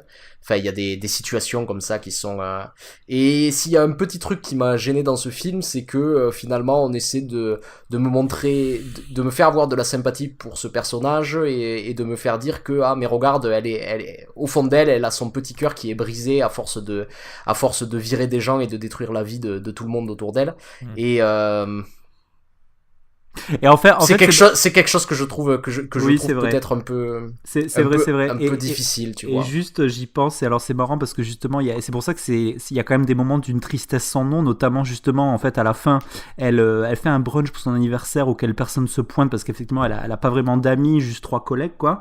Et en fait, elle arrive pas à mettre sa robe, et elle pète un câble et elle décide qu'elle va faire cette fête à poil, quoi. Donc elle décide d'ouvrir la porte aux gens à poil, et la seule personne qui se pointe à poil de bonne volonté au début, c'est son assistante, en fait, qui a trop peur de perdre son travail, et c'est d'une tristesse, quoi. C'est vraiment, il y a des moments vraiment ultra poignants comme ça, quoi, je trouve aussi. Mais il y a des très belles choses, et au final, c'est un film que je conseille quand même. Je pense que c'est un beau film, et clairement, elle a beaucoup de talent, Maren Adé, la réalisatrice. Ouais. Et du coup, je valide totalement, parce que je me rappelle, quand on en avait bu un coup là l'autre jour, où Yann disait que s'il y avait une adaptation américaine, Steve Carell ferait un très bon papa, et je valide totalement. Je vois typiquement Steve Carell en gros papa maladroit, faire des blagues à base de coussins péteurs, c'est vraiment complètement quoi, à mort. Vous avez d'autres choses à dire sur Tony Erdmann ? Non, on en avait déjà parlé dans un fin de séance. Moi, il y a des choses que j'aime beaucoup dans le film et d'autres moins. Et ça n'a pas été un de mes coups de cœur de l'année, quoi. Mais j'admire la tentative et j'admire le geste, quoi, très clairement. Après, en tant que spectateur, j'avais pas été non plus. J'avais pas été dans. Moi, j'avais vu pile poil en plus dans ce courant de dithyrambe. J'avais pas vraiment rejoint toutes les louanges, on va dire. D'accord. Et on peut passer du coup à ton numéro 8, Yann. Mon numéro 8 qui est Fuoco Amare. Un documentaire italien. Alors la première appréhension, il y a 2 choses qui m'avaient beaucoup marqué dans Fuoco Amare. Dans le dispositif du film, en fait, on assiste à ce qu'on pourrait appeler un peu facilement un montage parallèle, en fait, entre la vie de quelques autochtones de Lampedusa et le flot des réfugiés quasi continu. Il y a 2 choses que je trouve magnifiques dans ce film, entre autres, c'est le portrait d'un enfant, qui je trouve est sublime, le personnage du petit garçon. Il apporte une vie vraiment essentielle au film, c'est-à-dire que tout le film se bâtit sur un contraste entre la vie et la mort assez simple en fait, puisqu'à mesure qu'on avance dans ce flot des réfugiés, on entre sur des images de plus en plus violentes. Et ce garçon, il est d'une fougue, d'une espièglerie et d'un naturel désarmant. Et je pense que c'est lié également à ça, parce que ce gamin est très solaire, c'est que c'est l'une des plus belles photographies de film que j'ai vues cette année, en termes d'images nocturnes.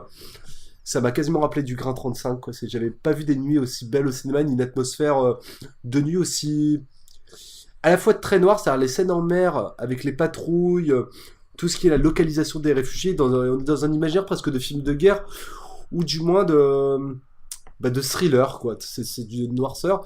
Et à côté de ça, on a des scènes où la nuit, le gamin va s'amuser, qui sont sublimes aussi. Je trouve que c'est un film très dur, on en ressent vraiment chaud boulet, mais la manière dont il nous est raconté, dont il nous arrive, à aucun moment, moi, j'ai ressenti quelque chose de l'ordre de l'étouffement, parce que finalement, tu restes sur une capsule spatio-temporelle très refermée, mais quand tu sors du film, tu t'es un peu fait hypnotiser, et tu ressens vraiment avec les boules, quoi. Et c'est vraiment un film sur une espèce de proximité entre une vie, entre guillemets, lambda, et une mort qui c'est filmé quand même avec beaucoup de sécheresse, quoi. La scène des body bags, elle est insoutenable.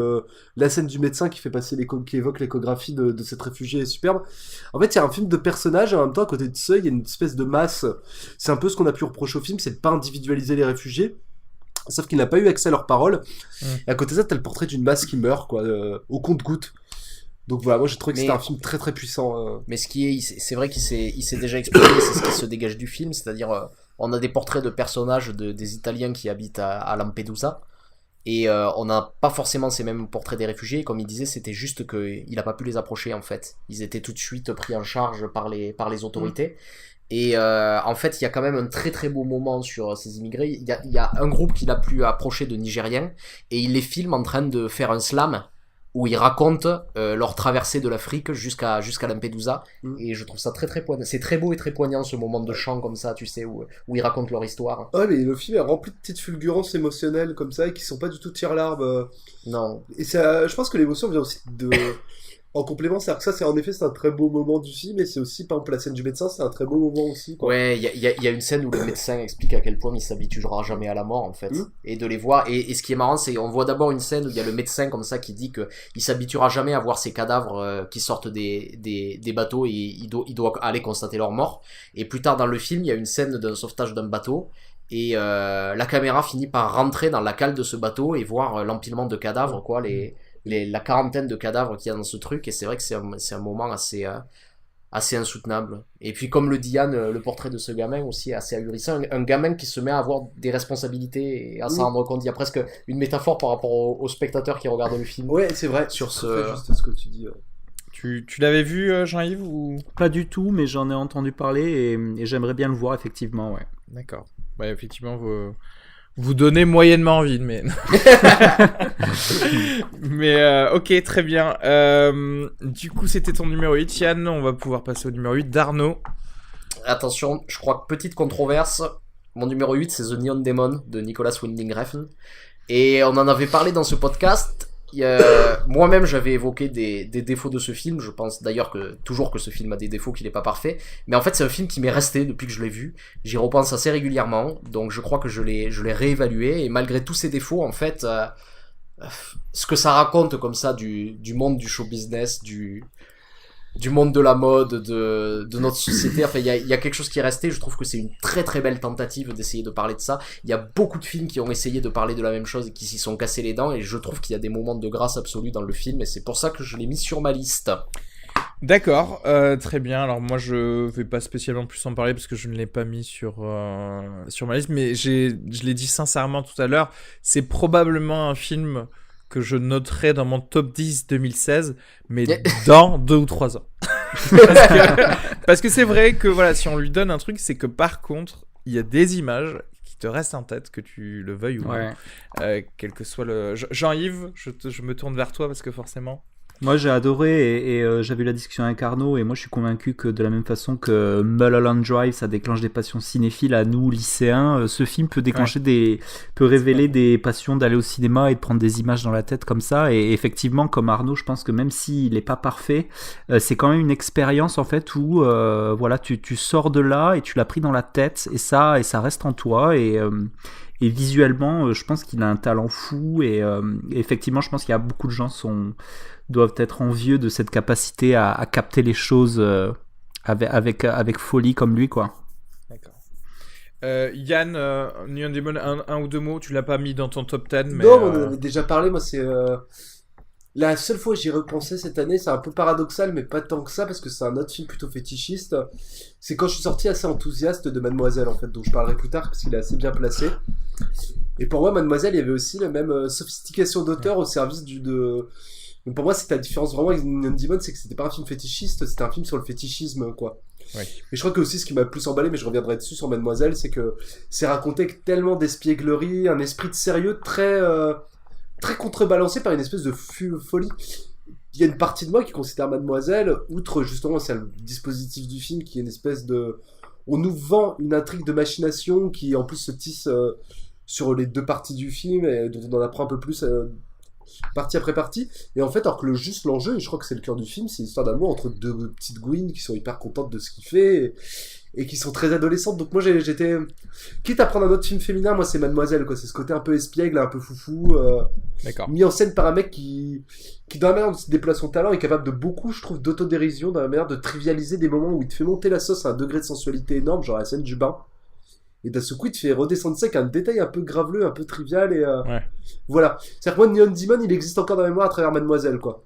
D'accord. Et peut-être que dans 2-3 ans parce que je suis un peu d'accord avec toi dans le sens où effectivement je l'ai noté The Neon Demon, mais j'ai noté Mademoiselle d'abord, même si pour le coup Mademoiselle ne fait pas partie de mon top 10, du coup il me semble que dans Mademoiselle il y a les yeux de Elle Fanning dans des bocaux dans la cave, non, il me semble. Elle s'est faite manger par Chadwick. Mince, on était à quel? On était au 8 numéro toujours 7. Ah, numéro 7 Non, ah oui, pardon, c'est mon tour. Mon numéro 7, c'est un film qui s'appelle en français Comancheria, Hell or High Water. Oh yeah. Qui est un bon vieux film un néo-western, un peu un thriller avec des braqueurs de banque qui sont joués par Chris Pine et Ben Foster, et il y a un trio d'acteurs d'ailleurs assez ouf, donc Chris Pine, Ben Foster et Jeff Bridges qui est vraiment exquis dans ce film, réalisé par David Mackenzie, et c'était franchement une surprise. En fait je m'attendais à un plutôt bon film sans plus, et vraiment j'ai adoré ça. C'est surtout parce que j'ai adoré les personnages et les façons de jouer des acteurs, en fait, qui me vendent totalement ce qui se passe. La scénique, les dialogues qui sont plutôt bien rythmés. Je sais pas, c'est vraiment très très bon. Donc voilà, c'est tout ce que j'ai à dire là-dessus. Excellent. Ouais, oui, mais c'est vrai que je crois que tu l'as. Ah non, moi, tu l'as peut-être mis dans tes mentions spéciales. Je l'ai mentionné, ouais, et en fait, moi je trouve que ça fait un diptyque assez intéressant avec Manchester by the Sea sur cette Amérique des oubliés. Tu sais, t'as le versant un petit peu de sable texan. Mais en fait, ce qui est cool, vraiment, je trouve, dans ce film, c'est que c'est pour faire vite, c'est un film de braqueurs, quoi, clairement, mais c'est des braqueurs, c'est des gros galériens, quoi. C'est-à-dire que déjà, ils braquent des banques pour rembourser un mortgage, quoi, un crédit. Ouais. Et en plus de ça, tu te rends compte que quand ils traversent ces petits villages, ils font des fonds de tiroir de $150, quoi. Donc du coup, c'est vraiment c'est assez cynique, en fait, quoi. En fait, c'est un film sur ça aurait pu se passer pendant la Grande Dépression, en fait. Mais c'est ça qui est justement intéressant, c'est de te dire non, en fait, ça se passe maintenant. Ouais. Et du coup, je trouve que c'est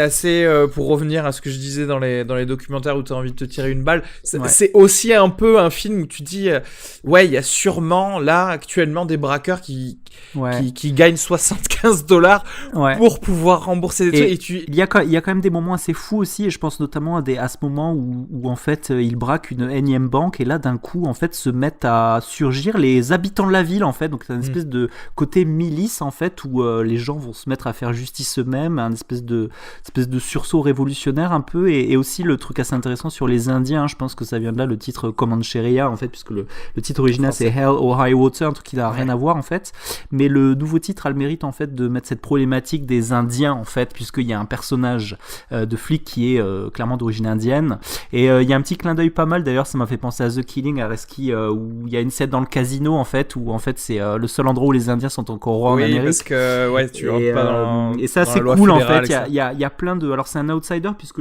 il me semble que le réalisateur c'est comment il s'appelle déjà, il est anglais, il me semble. David Mackenzie, il s'appelle. David Mackenzie, il me semble qu'il est anglais, donc il y a quand même un petit regard d'outsider sur ce côté braqueur au Texas qui est plutôt intéressant. C'est un film qui mérite le détour, je pense. Et oui, non, clairement, vraiment, c'est quelque chose à voir, ouais, c'est quelque chose à voir. Vous l'aviez vu peut-être, Yann, Arnaud, ou pas non, du tout pas encore. Je l'ai loupé, je voulais le rattraper, mon ordinateur est tombé en panne pour la 3e fois. D'accord. J'ai pas encore j'ai pas pu. Ok. Et voilà, en tout cas, moi, c'est pour ma part le numéro 7. On peut passer à Jean-Yves, ton numéro 7. Alors, mon numéro 7 est encore un film de prof d'anglais, puisqu'il s'agit de Love and Friendship de White Stillman, que j'ai vu avec Arnaud d'ailleurs, que j'ai absolument adoré, qui m'a vraiment fait plaisir. Je prévois d'ailleurs d'emmener les students le voir, parce que c'est vraiment un film pauvres, qui peut... c'est ça. C'est vraiment un film qui a le mérite de rétablir la vérité et de chasser toute cette espèce de mieleuserie de films de romans fleuves façon BBC à base de Hugh Grant. Il y a Hugh Grant qui dégage un peu comme ça là, et qui laisse place à deux femmes. C'est une adaptation d'une novella de Jane Austen qui s'appelle Lady Susan, et qui raconte en fait l'histoire d'une femme qui n'a plus de mari, et en fait c'est juste la quête de mari dans cette société où si t'as pas de mari t'es une merde. Et ce qui est cool aussi, c'est les personnages masculins, puisqu'on voit en fait que les personnages aristocrates sont des espèces d'ignards sans nom, notamment un gars qui dit jolly all the time et qui est vraiment mais à mourir de rire. Il y a 2-3 blagues, enfin voilà, il faut vraiment le voir parce que c'est assez frais, et puis il y a la mise en scène assez moderne, et je trouve que c'est un film qui peut vraiment réconcilier avec les vrais enjeux de cette littérature là, de cette époque là, à savoir le romantisme de cette époque, de l'époque Jane Austen. Voilà, j'ai vraiment adoré ce film. D'accord. Okay. Arnaud l'a vu aussi, donc je pense qu'il pourra en dire un petit mot. Ouais, non, mais en fait, je suis tout à fait d'accord avec toi. J'ai mention spéciale à Tom Bennett qui joue un idiot aristocrate assez ahurissant. C'est lui qui dit jolly tout le temps. Ouais. Et non, c'est un film que j'ai beaucoup aimé, ouais. Ok. Mais qui ne mérite pas ton top 10. Non, que j'ai pas mis dans le top 10, non, mais... Parce que tu n'es pas prof d'anglais, mais... Voilà. J'ai pas un quota comme ça d'adaptation de Jane Austen et de films de Ken Loach à mettre, moi. J'ai pas signé ce contrat, avec le syndicat le recteur de l'académie, là, qui est en train d'écouter alors, Jean-Yves. Jean-Yves Rabot, va-t-on le garder? Va-t-on l'augmenter de 3 euros? Alors, numéro 7, toujours, Yann. Mon top 7, c'est Baccalauréat. Ah ouais, donc vous aviez déjà parlé ici, il me semble, non? Je l'ai évoqué, voilà, lors d'un épisode. En recommandation, non? Ouais. En recommandation, ouais. Bah, c'est le 3e film de Christian Mungiu. Moi, j'avais vu le premier. Rappelle-moi le titre. Parce que je l'ai vu 4 mois, 3 semaines et 2 jours. Oui, donc j'avais gardé plutôt un très bon souvenir. J'avais zappé le précédent parce que je l'avais raté. Au-delà des collines. Ouais, au-delà des collines. C'était sorti à un moment où je devais faire la diète, quoi. Ça m'arrive parfois d'avoir quelques mois, je vais pas tellement en salle et je vois plutôt des films chez moi. Et celui-là, Baccalauréat, j'ai trouvé assez... J'étais assez cueilli, c'est-à-dire que j'avais pas énormément d'attentes. Je dois même t'avouer, Reski, que je redoutais de me faire bien chier. Et j'étais séduit parce que pour moi, c'est une espèce de petit thriller... autour d'un enjeu qui est le bac de la fille du héros. En fait, le héros a sa fille qui est prise par principe pour une bourse pour étudier en Angleterre. À Cambridge, donc à une Cambridge. université très cotée. Et ouais, c'est un père qui arrive au bout du système roumain dans son expérience de vie et qui mise beaucoup là-dessus, sauf qu'elle se fait agresser. Et on ignore si c'est allé jusque-là, le film nous dit que non, mais prétendument violée aussi. Et ça lui laisse le bras cassé, ce qui fait que pour les épreuves, elle sera ralentie, en plus du traumatisme de l'agression. Et il décide de jouer le jeu de la corruption de son pays, en fait, autour du bac pour que sa fille puisse avoir les notes qui lui permettent de valider son inscription à Cambridge. Et tout le film repose sur un microcosme d'interaction entre des personnages qui ont tous plus ou moins du pouvoir. Et c'est là où le film est assez... En même temps, c'est presque un thriller où t'as le sourire, c'est tellement les mécanismes sont crispés, c'est-à-dire que c'est horrible ce qu'on te raconte, mais tous ont une bonhomie dans la manière d'accepter la corruption. Que ce soit le flic, le médecin... Monsieur Boulaye. Monsieur Boulaye, oui. Et c'est un étau qui se resserre entre un père, sa fille et sa femme, avec aussi l'idée que... voilà, leurs relations vont être... par la question de la morale, leurs relations vont s'étioler, quoi. Même si c'est une dernière scène finale plutôt jolie de réconciliation, enfin, de réconciliation ambiguë, c'est vraiment un film sans échappatoire. C'est-à-dire, plus on avance avec ce père qui veut faire le bien en prenant un champ de mode terrestre, plus le film devient anxiogène, quoi. Et plus il prête un rire en sourdine, quoi, tellement c'est noir, quoi. Et donc, pour moi, c'est vraiment une petite claque, en fait, que j'ai pas vu venir. D'accord. Mais il y a plusieurs choses que j'ai aimé dans ce film. Déjà, c'est la première fois que Christian Mungiu s'attaquait à la petite bourgeoisie de son pays. D'habitude, il filmait les classes populaires et il y avait beaucoup d'empathie en fait envers ces personnages qu'il filmait. Et ici, du coup, le film est beaucoup plus caustique. Et c'est ça qui était assez intéressant aussi dans le film. C'est-à-dire que les personnages n'arrêtent pas de raconter que la Roumanie est pourrie et qu'ils savent pas ce qu'il faut encore dans ce pays. Et l'instant d'après, ils sont en train de parler d'affaires de corruption, de comment on va se rendre des services, faire du népotisme les uns les autres. Ouais. Et ils font pas le rapport entre les deux, en fait. T'as l'impression que les personnages ne font jamais le rapport. Et il y a un personnage que j'aime énormément dans ce film, donc c'est ce monsieur Boulaye, et qui est un personnage qui est tellement loin dans la corruption que s'il fait quelque chose sans corrompre quelqu'un, il se sent mal en fait. Et donc tu le vois à des moments comme ça donner une enveloppe à un personnage, le personnage refuse et il fait non mais je fais pas ça pour l'argent, et puis le personnage de Boulaye se dit si prenez l'argent je me sentirais mieux, je vous jure. Ah, il est génial ce personnage. C'est de l'humour qui habite un peu le film. Déjà, quand on avait parlé la dernière fois, ça m'intéressait. J'ai eu une question, j'ai oublié de te poser. Est-ce qu'il est meilleur que 4 mois, 3 semaines et 2 jours? C'est plus ma sensibilité, je dois te dire. Personnellement, moi, je préfère 4 mois, 3 semaines. Et si je dois choisir, je pense que mon préféré, en vrai, c'est Au-delà des collines, son film précédent. D'accord. On nous coupe la poire en deux. Et toi, pardon, Yann, c'est plus ta sensibilité 4 mois Baccalauréat est plus dans ma sensibilité. Ah, voilà, après, ok, d'accord. Je revois 4 mois. Parce que je l'avais vu qu'en salle, en effet, ça avait été un petit choc. Et, je crois que je préfère la causticité de celui-là, en fait.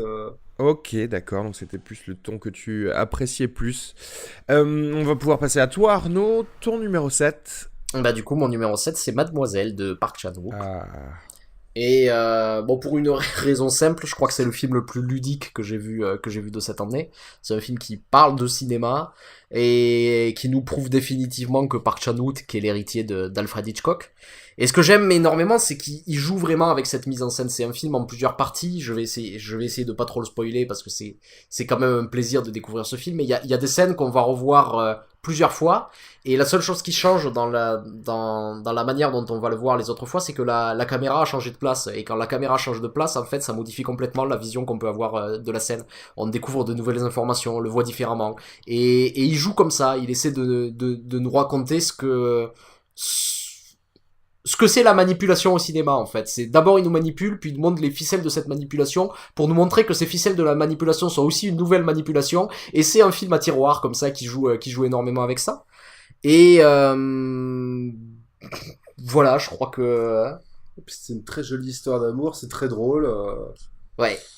Et c'est peut-être ouais, avec la maison dans laquelle ça se passe, c'est une maison qui commence comme un manoir victorien et qui finit comme une pagode.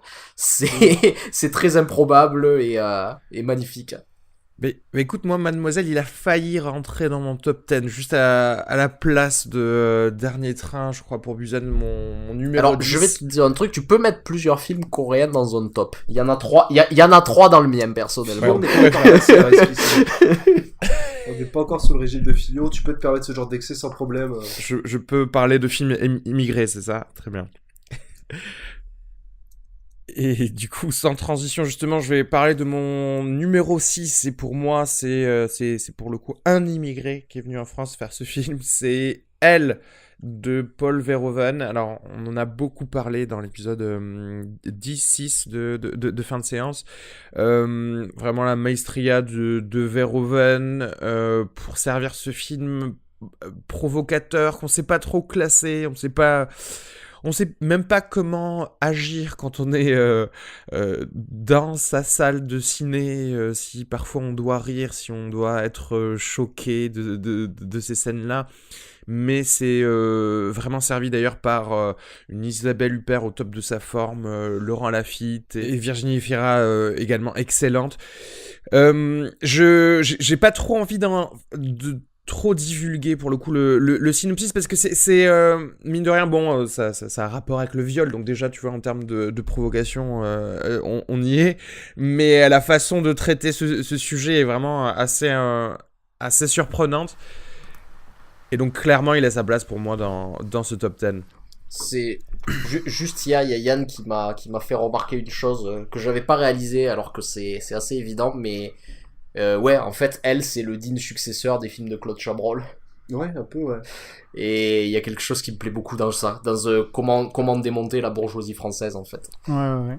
Et toi, Jean-Yves, un mot à dire sur Elle? Ouais, écoute, moi j'étais à des kilomètres, j'étais en train d'imaginer le personnage d'Isabelle Huppert en train de faire une lecture dans le salon de Mademoiselle, et ça marchait assez bien sur un cheval en bois, ça passait assez bien. Et à tel point que je me demande si, moi je pose la question, est-ce que vous pensez pas que Verhoeven il fait des pervers challenge avec Park Chan-wook? Est-ce que c'est pas envisageable? Un pervers soft. Il s'envoie des mails pour savoir qui va faire le prochain film le plus choquant, tu sais. Mais au-delà de ça, indéniablement, il y a de la maîtrise parce qu'on reste fasciné, on est scotché à nos sièges, et c'est avec plaisir qu'on est en train de regarder tout ce qui se passe à l'écran. Non, mais une fois de plus, très très largement diverti dans la perversité, comme Verhoeven nous y a habitués, et du coup c'est vraiment il y a une galerie de personnages, c'est-à-dire qu'en fait ce qui est cool, c'est qu'à chaque fois que je parle de ce film avec quelqu'un, ça finit toujours par ah oui, aussi il y a ce gars. Tu vois, il y a toujours un personnage annexe que t'as oublié qui amène vachement au film. Je pense notamment au fils d'Isabelle Huppert, je pense à son amant, enfin, je pense au assistant programmeur. Non, mais c'est hallucinant. C'est d'une richesse, ce truc, c'est ouf quoi. C'est un des films les plus entertaining que j'ai vu cette année, je crois. Ouais, complètement. Yann, un petit mot sur Elle? Moi, c'est mon top 5, donc je partage votre avis. Je pense que tout a été dit. Moi, j'aime bien lui. C'est assez marrant, c'est un film auquel j'ai pas tant repensé que ça. Après, ça a été un kiff énorme de visionnage. Je le regarderai avec un œil plus analytique plus tard, mais c'est vrai qu'il y a énormément de choses qui m'ont séduit dans Elle. La petite anecdote marrante que j'avais, c'est que j'ai revu une scène détachée du reste qui m'a fait penser un peu à l'effet qu'on avait vu en voyant la bande-annonce. Et c'est vrai que même en sortant du film, je comprenais à quel point c'est dur de faire une bande-annonce de Elle, parce que j'ai l'impression que Elle, c'est un film d'humeur où si t'enlèves une scène, tu perds un peu la note globale. Tu vois ce que je veux dire? C'est que moi, le premier quart d'heure de Elle, je me suis vraiment demandé ce que j'étais en train de mater, c'est-à-dire est-ce que ça va être foireux mais drôle, ou est-ce que ça va être réussi et drôle? Dans tous les deux cas, le film était très drôle, et en effet, je trouve que c'est une espèce de de bonnes comédies noires sur les mœurs de la bourgeoisie, un peu datées dans la bourgeoisie qu'elle attaque, qu'on est en train, bizarrement, c'est toujours le côté un peu visionnaire de Verhoeven, c'est qu'on va sans doute la réentendre très bientôt, cette bourgeoisie un peu rance et un peu obsolète, tu sais, nourrie de catholicisme. Moi, c'est une fois que j'apprends plus à son procès, que je connaissais très mal, à travers certains Chabrol, à travers la Manif pour tous, malheureusement, et j'aime bien ce jeu de massacre, ça ressemble vraiment à un film de Verhoeven dans le sens où c'est vraiment une humeur particulière qu'on observe à distance, et je trouve le film très très bien, ouais. Vraiment, il est cinquième, et je suis d'accord avec ce que disait Jean-Yves, c'est vraiment entertaining, quoi, Ouais, c'est vrai que c'est très très fun, quoi. Bon, consensus, on l'a tous plus ou moins mis du coup dans nos top 10. On va pouvoir passer au numéro 6 de Jean-Yves. Qu'est-ce que tu nous as mis à cette place ? Alors, mon numéro 6 avec l'accent, c'est Julieta de Pedro Almodovar, qui m'a foutu une grosse claque en fait, que j'ai vu ultra en retard. Je l'ai vu pendant les congés de Noël là. Et j'ai été subjugué par la beauté, la capacité à composer, le génie, quoi. Enfin, juste trop beau, trop maîtrisé, trop tout, quoi. J'ai vraiment pris une grosse claque devant ce film. Ouais, complètement. Grosse leçon d'empathie et d'esthétique d'Almodovar. C'est pour le coup vraiment un grand film de l'année. On en a beaucoup parlé dans son épisode à lui. Oui. On en a beaucoup parlé, il est plus haut sur ma liste à moi. Ouais, pareil, un poil plus haut également. Et enfin voilà, c'est un film qui m'a fait chialer, qui m'a fait réfléchir sur le cinéma, on en a parlé lors de l'épisode, mais sur le rôle en fait de la fiction dans notre société, ouais. J'adore. J'aime pas tous les Almodovar, je trouve qu'il réussit pas forcément tous ses films. Et ce film, à l'époque, j'ai l'impression qu'on l'a présenté comme un petit Almodovar mineur. On en avait pas trop parlé à sa sortie, et moi je trouve vraiment que c'est parmi ses plus grands films, en fait. Voilà. Ouais, mais je suis tout à fait d'accord. Pour moi, c'est un grand Almodovar. D'ailleurs, est-ce qu'il a été nommé aux Oscars ? Parce que je l'ai pas vu sur la. Non, il est pas nommé. Les Oscars, ils aiment bien faire de la merde. Ouais. Mais il y a un truc un peu bizarre parce que autant j'ai l'impression qu'il avait été traité comme un petit film à sa sortie, autant maintenant les critiques ont l'air de le mettre aussi dans leur top 10 et à juste titre, parce que pour moi vraiment c'est un grand Almodovar. C'est pas juste le nouveau Almodovar, et franchement c'est un film important. Ouais, en fait ce qui est bizarre, c'est que à l'époque de sa sortie, j'ai l'impression qu'on en a pas trop parlé, et c'est vrai que je le vois un petit peu dans les tops de fin d'année. Voilà, exactement. Ouais, peut-être que les gens se réveillent ou ils l'avaient pas vu, tu sais, à l'époque, et ils avaient écrit une petite critique, tu vois. Ces petits gredins.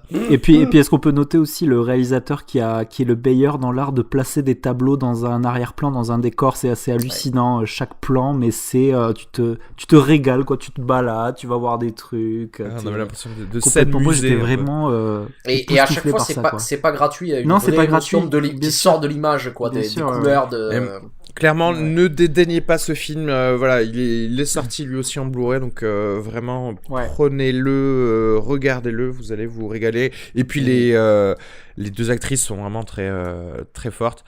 Donc allez-y, ton numéro 6, Yann. Alors, au numéro 6 à moi, c'était Tu ne tueras point. Ah ouais, c'est bien. Mais alors comment ça se fait que ce film, tu sois le seul à l'avoir mis dans ton top 10 ?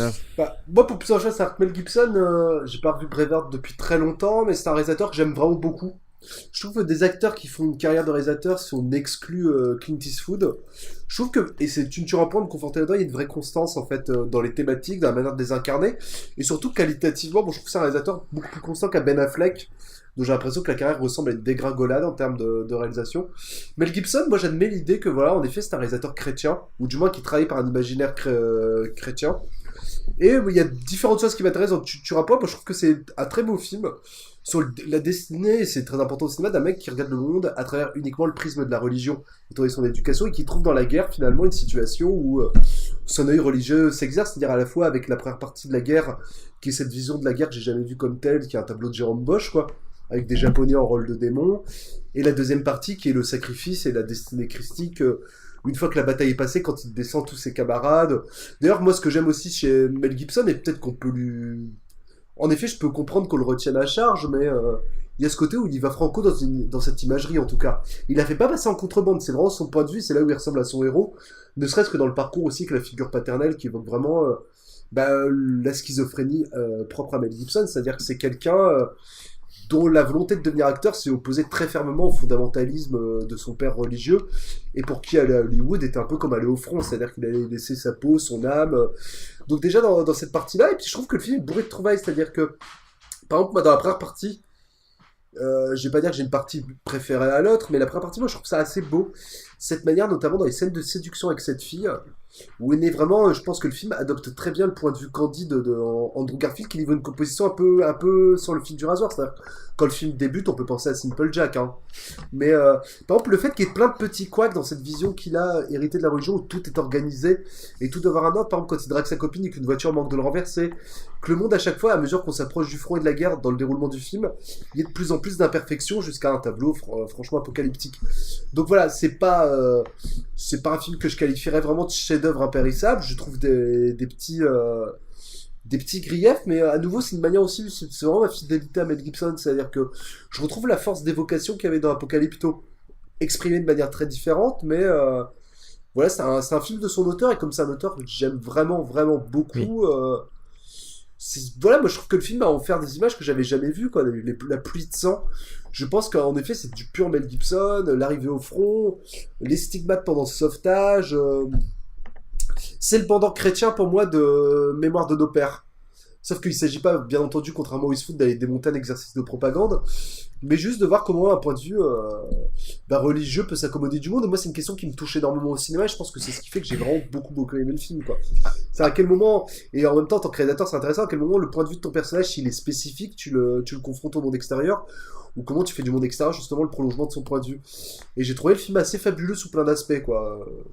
Après, comme le dit Yann, c'est un point de vue religieux. Je rajouterais même que j'ai l'impression de rentrer dans la tête d'un fondamentaliste religieux, moi, quand je regarde ce film, et j'aimerais juste parler d'une scène qui, pour moi, résume presque toute l'œuvre de Mel Gibson. Donc, après une bataille, mais où on a traversé l'enfer, où on a vu des tripes se répandre un peu partout, et donc ce personnage qui n'a pas d'armes sur lui et qui est médic, qui est médecin sur le front, essaie de sauver des gens, et puis il traîne le corps d'un de ses meilleurs amis du peloton avec lui pour essayer de le sauver. Ouais. Et lorsqu'il arrive en haut de cette falaise, il se rend compte en fait que cet ami qu'il a traîné est mort. Et là il y a un instant de doute dans le personnage, il se met à genoux, il se tourne vers le ciel et il dit mais Dieu, pourquoi tu me fais ça? Qu'est-ce que tu attends de moi? Qu'est-ce que tu veux que je te donne? Et à ce moment-là il y a un petit instant de silence, et puis on entend loin derrière, au milieu du brouillard, quelqu'un qui crie Medic! Et à ce moment-là Andrew Garfield relève les yeux vers le ciel et il dit c'est ça que tu veux, Dieu? C'est ça que tu veux? Eh ben d'accord. Et il se relève et il repart au front pour aller sauver des gens. Et je crois que ça résume bien Mel Gibson, c'est-à-dire il pose la question de qu'est-ce qu'il faut donner à Dieu dans sa vie, et Mel Gibson répond tout. Et une fois que t'as tout donné, il faut donner encore. Et je crois que tu peux voir toute l'œuvre de Mel Gibson comme ça, c'est-à-dire qu'il a pas cessé de raconter l'histoire du Christ. Et je vois ce qu'il y a d'intéressant, mais il y a quelque chose que je trouve quand même d'un petit peu... Que tu réfutes, ouais. Ouais. Moi, j'arrive. Est-ce que tu l'avais vu, ce film, ou pas? Je l'ai pas vu, mais j'ai très envie, et je rejoins Yann dans le sens où je trouve quand même ça admirable d'arriver à, notamment en ayant cette position de fondamentaliste chrétien, d'arriver à survivre, et en tant que réalisateur, c'est assez louable en fait, quoi. Malgré le message, moi j'ai quelque chose d'assez fascinant avec Mel Gibson, quoi. Donc du coup, j'ai très envie de voir ce film. La même chose pour le coup, je ne l'ai pas encore vu, mais j'ai hâte. J'ai hâte de voir cette histoire vraie de ce gars. Je crois que j'avais raconté juste l'anecdote, mais parce que j'avais vu Mel Gibson passer dans un talk show qui disait à quel point il ne pouvait pas retracer toutes les réelles anecdotes qu'a vécu ce personnage principal, parce que ce ne serait pas crédible au cinéma. Alors dis-toi que ce que tu as vu au cinéma, c'est juste ce qui est crédible dans tout ce qu'a fait le personnage principal, donc ce serait assez intéressant. Et oui, et donc du coup, numéro 6 pour toi, Arnaud. Pour moi, il s'agit de The Witch de Robert Eggert. dont vous en avez beaucoup parlé dans ce podcast, Tareski et Jean-Yves. Ouais. Je suis d'accord avec Jean-Yves pour la plupart sur la prestation. Je trouve que c'est un film extrêmement riche. C'est mon film d'horreur préféré de l'année. Je trouve que c'est un film d'horreur. Il y a plusieurs niveaux de lecture. On peut aimer son point de vue historique sur l'origine des États-Unis. On peut aimer son point de vue justement religieux sur ce que ça raconte de la religion et de son fondamentalisme. Il y a 10 000 lectures. C'est incroyablement bien joué. Les deux acteurs adolescents qui jouent le frère et la sœur, je les ai trouvés extraordinaires. C'est un film qui m'est resté toute l'année en fait, tout simplement. Et je vais pas beaucoup en rajouter parce que vous en avez déjà beaucoup parlé. Je voudrais pas répéter des choses qu'on a déjà dites, mais voilà, j'ai adoré. Très bien. Qui d'autre va en parler? Je crois que vous l'avez mis, non, tous les deux peut-être même d'ailleurs. Ouais, moi il est numéro 2, moi, donc du coup c'est effectivement très haut. C'est un film qui est au-delà de sa complexité, c'est un film qui est en fait assez simplement terrifiant, quoi. Il y a plusieurs moments dans le film où t'es tétanisé. Je pense notamment à un moment où il y a une voix off qui arrive, où t'as la espèce de voix, je sais pas comment ils ont mixé ça, mais voilà, sur plein de détails, il y a une espèce de maîtrise à te mettre le truc juste sur ce que t'as envie de voir et ce qui te... Enfin, moi, j'ai un souvenir incroyable de ce film. C'est pour tous les amateurs d'horreur, je pense que c'est vraiment le film à voir absolument de toute urgence. Très bien. Absolument d'accord, moi il est 3ème. En fait, pile poil comme Jean-Yves Arnaud, moi je trouve que le film, pour un premier film, il y a une manière de raconter, de dérouler des thématiques d'une précision que j'ai pas vu dans un premier film depuis des lustres, en fait, puisque c'est un premier film.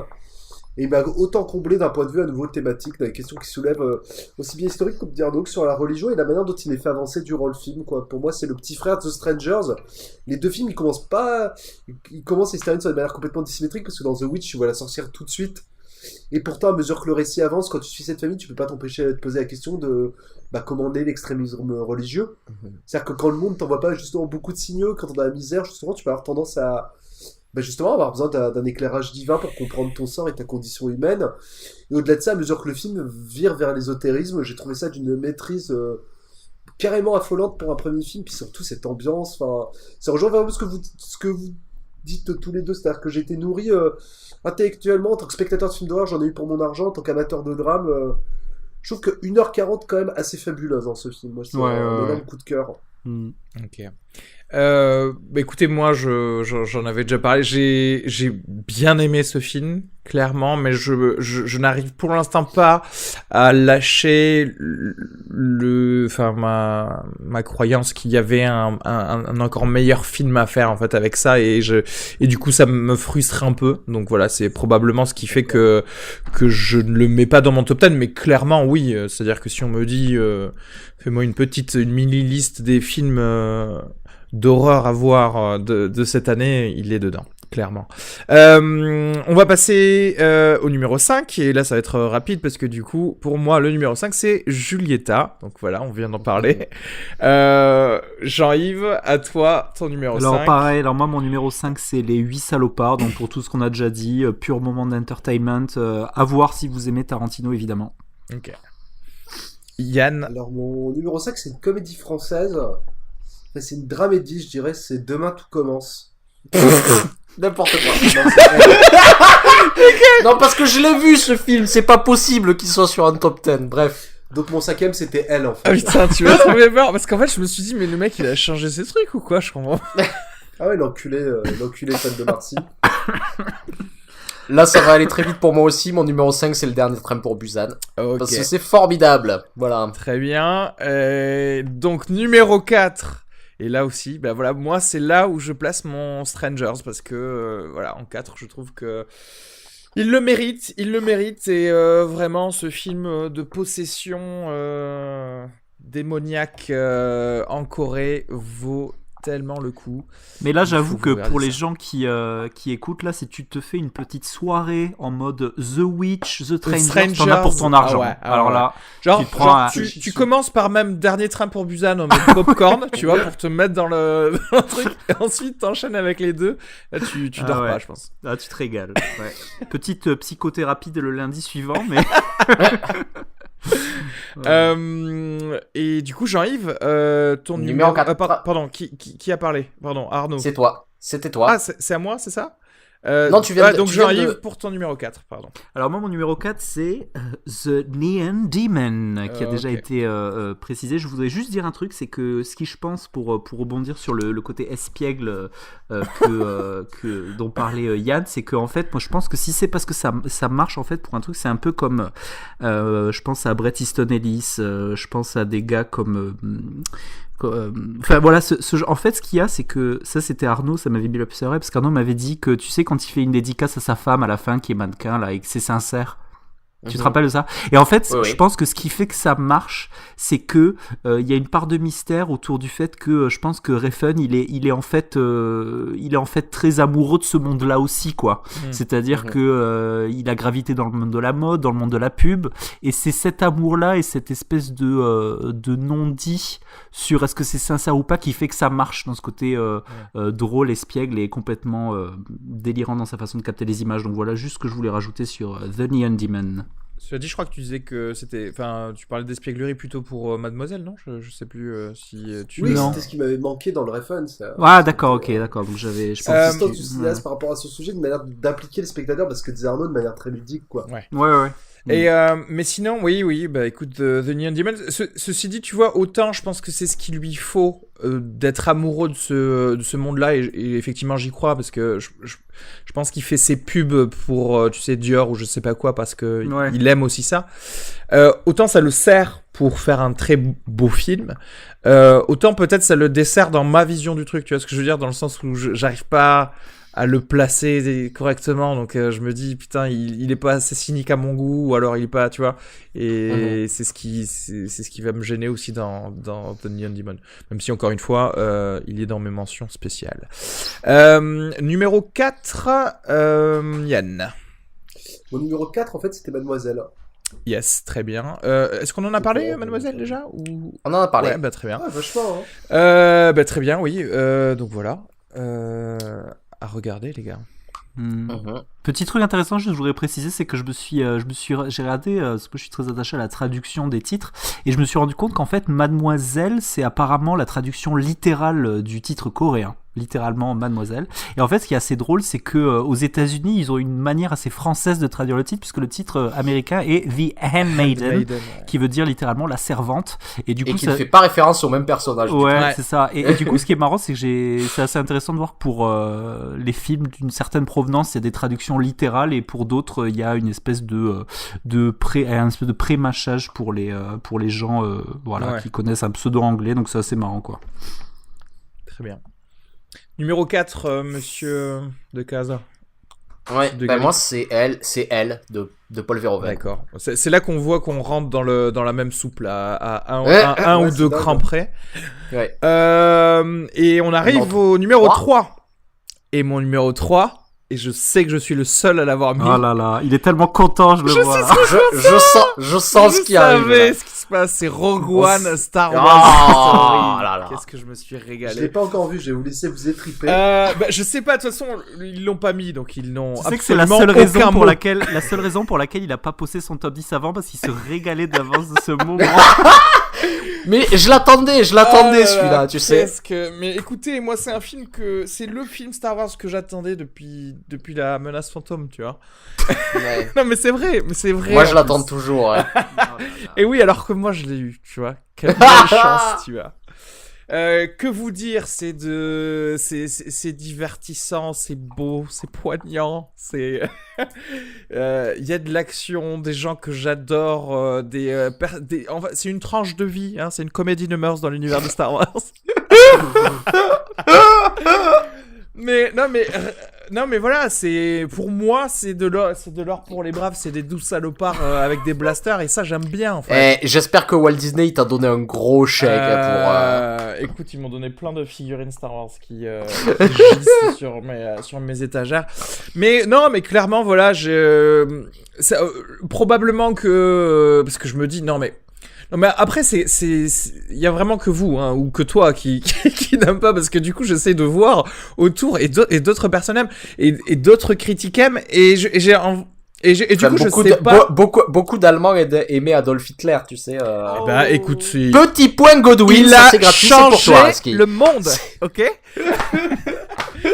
comme Star Wars Story va changer le monde. Non, mais clairement, je sais pas. Après, franchement, je peux pas vous dire si c'est parce que je regarde ce film encore avec des yeux de gosse de 11 ans, mais en tout cas, quels que soient les yeux que j'ai amenés dans la salle de ciné, ça m'a plu. Ça m'a beaucoup plu et donc clairement il mérite sa place ici en numéro 3. Voilà. À moins que vous vouliez dire quelque chose, parce que aucun de vous ne l'a mis d'ailleurs de toute manière dans le top 10. Non. Non, mais enfin, pour moi, c'est des personnages en carton-pâte et j'accroche pas, voilà. Ok. Je vais pas beaucoup rajouter parce que je partage pas ton émerveillement et à partir de là, enfin, on n'a pas la même expérience du film, on peut pas en parler de la même manière, tu vois ce que je veux dire. Et que de toute façon, tu l'as pas mis dans ton top 10, donc tu n'as aucun mot à dire, quoi. J'ai aucun mot en vrai, ouais, c'est ça. Numéro 3, Jean-Yves. Alors moi, mon numéro 3, c'est Elle de Paul Verhoeven, donc tout a déjà été dit, juste un petit clin d'œil à Virginie Efira, parce que son rôle est exceptionnel et dure 5 minutes, voilà. Ouais, c'est vrai. Yann. The Witch. The Witch, d'accord, on y revient. Arnaud. Julieta. Voilà. T'as vu, en fait, c'est beau. C'est la deuxième partie de ce podcast qui est tellement rapide. En fait, mon numéro 2, je le cherche, je ne sais plus. Ah oui, mon numéro 2, c'est Manchester by the Sea. Là aussi, c'est celui par lequel on a presque commencé avec ton numéro 10, je crois, Jean-Yves. Ouais. Manchester by the Sea, voilà, encore une fois, grande claque de... Non, je crois que c'était le numéro 10 de Yann, en fait. De Yann, pardon, excuse-moi. Et du coup, extrêmement bon moment, des petites larmes versées à la fin et au milieu. Donc voilà, donc pour moi, ça vaut vraiment le coup.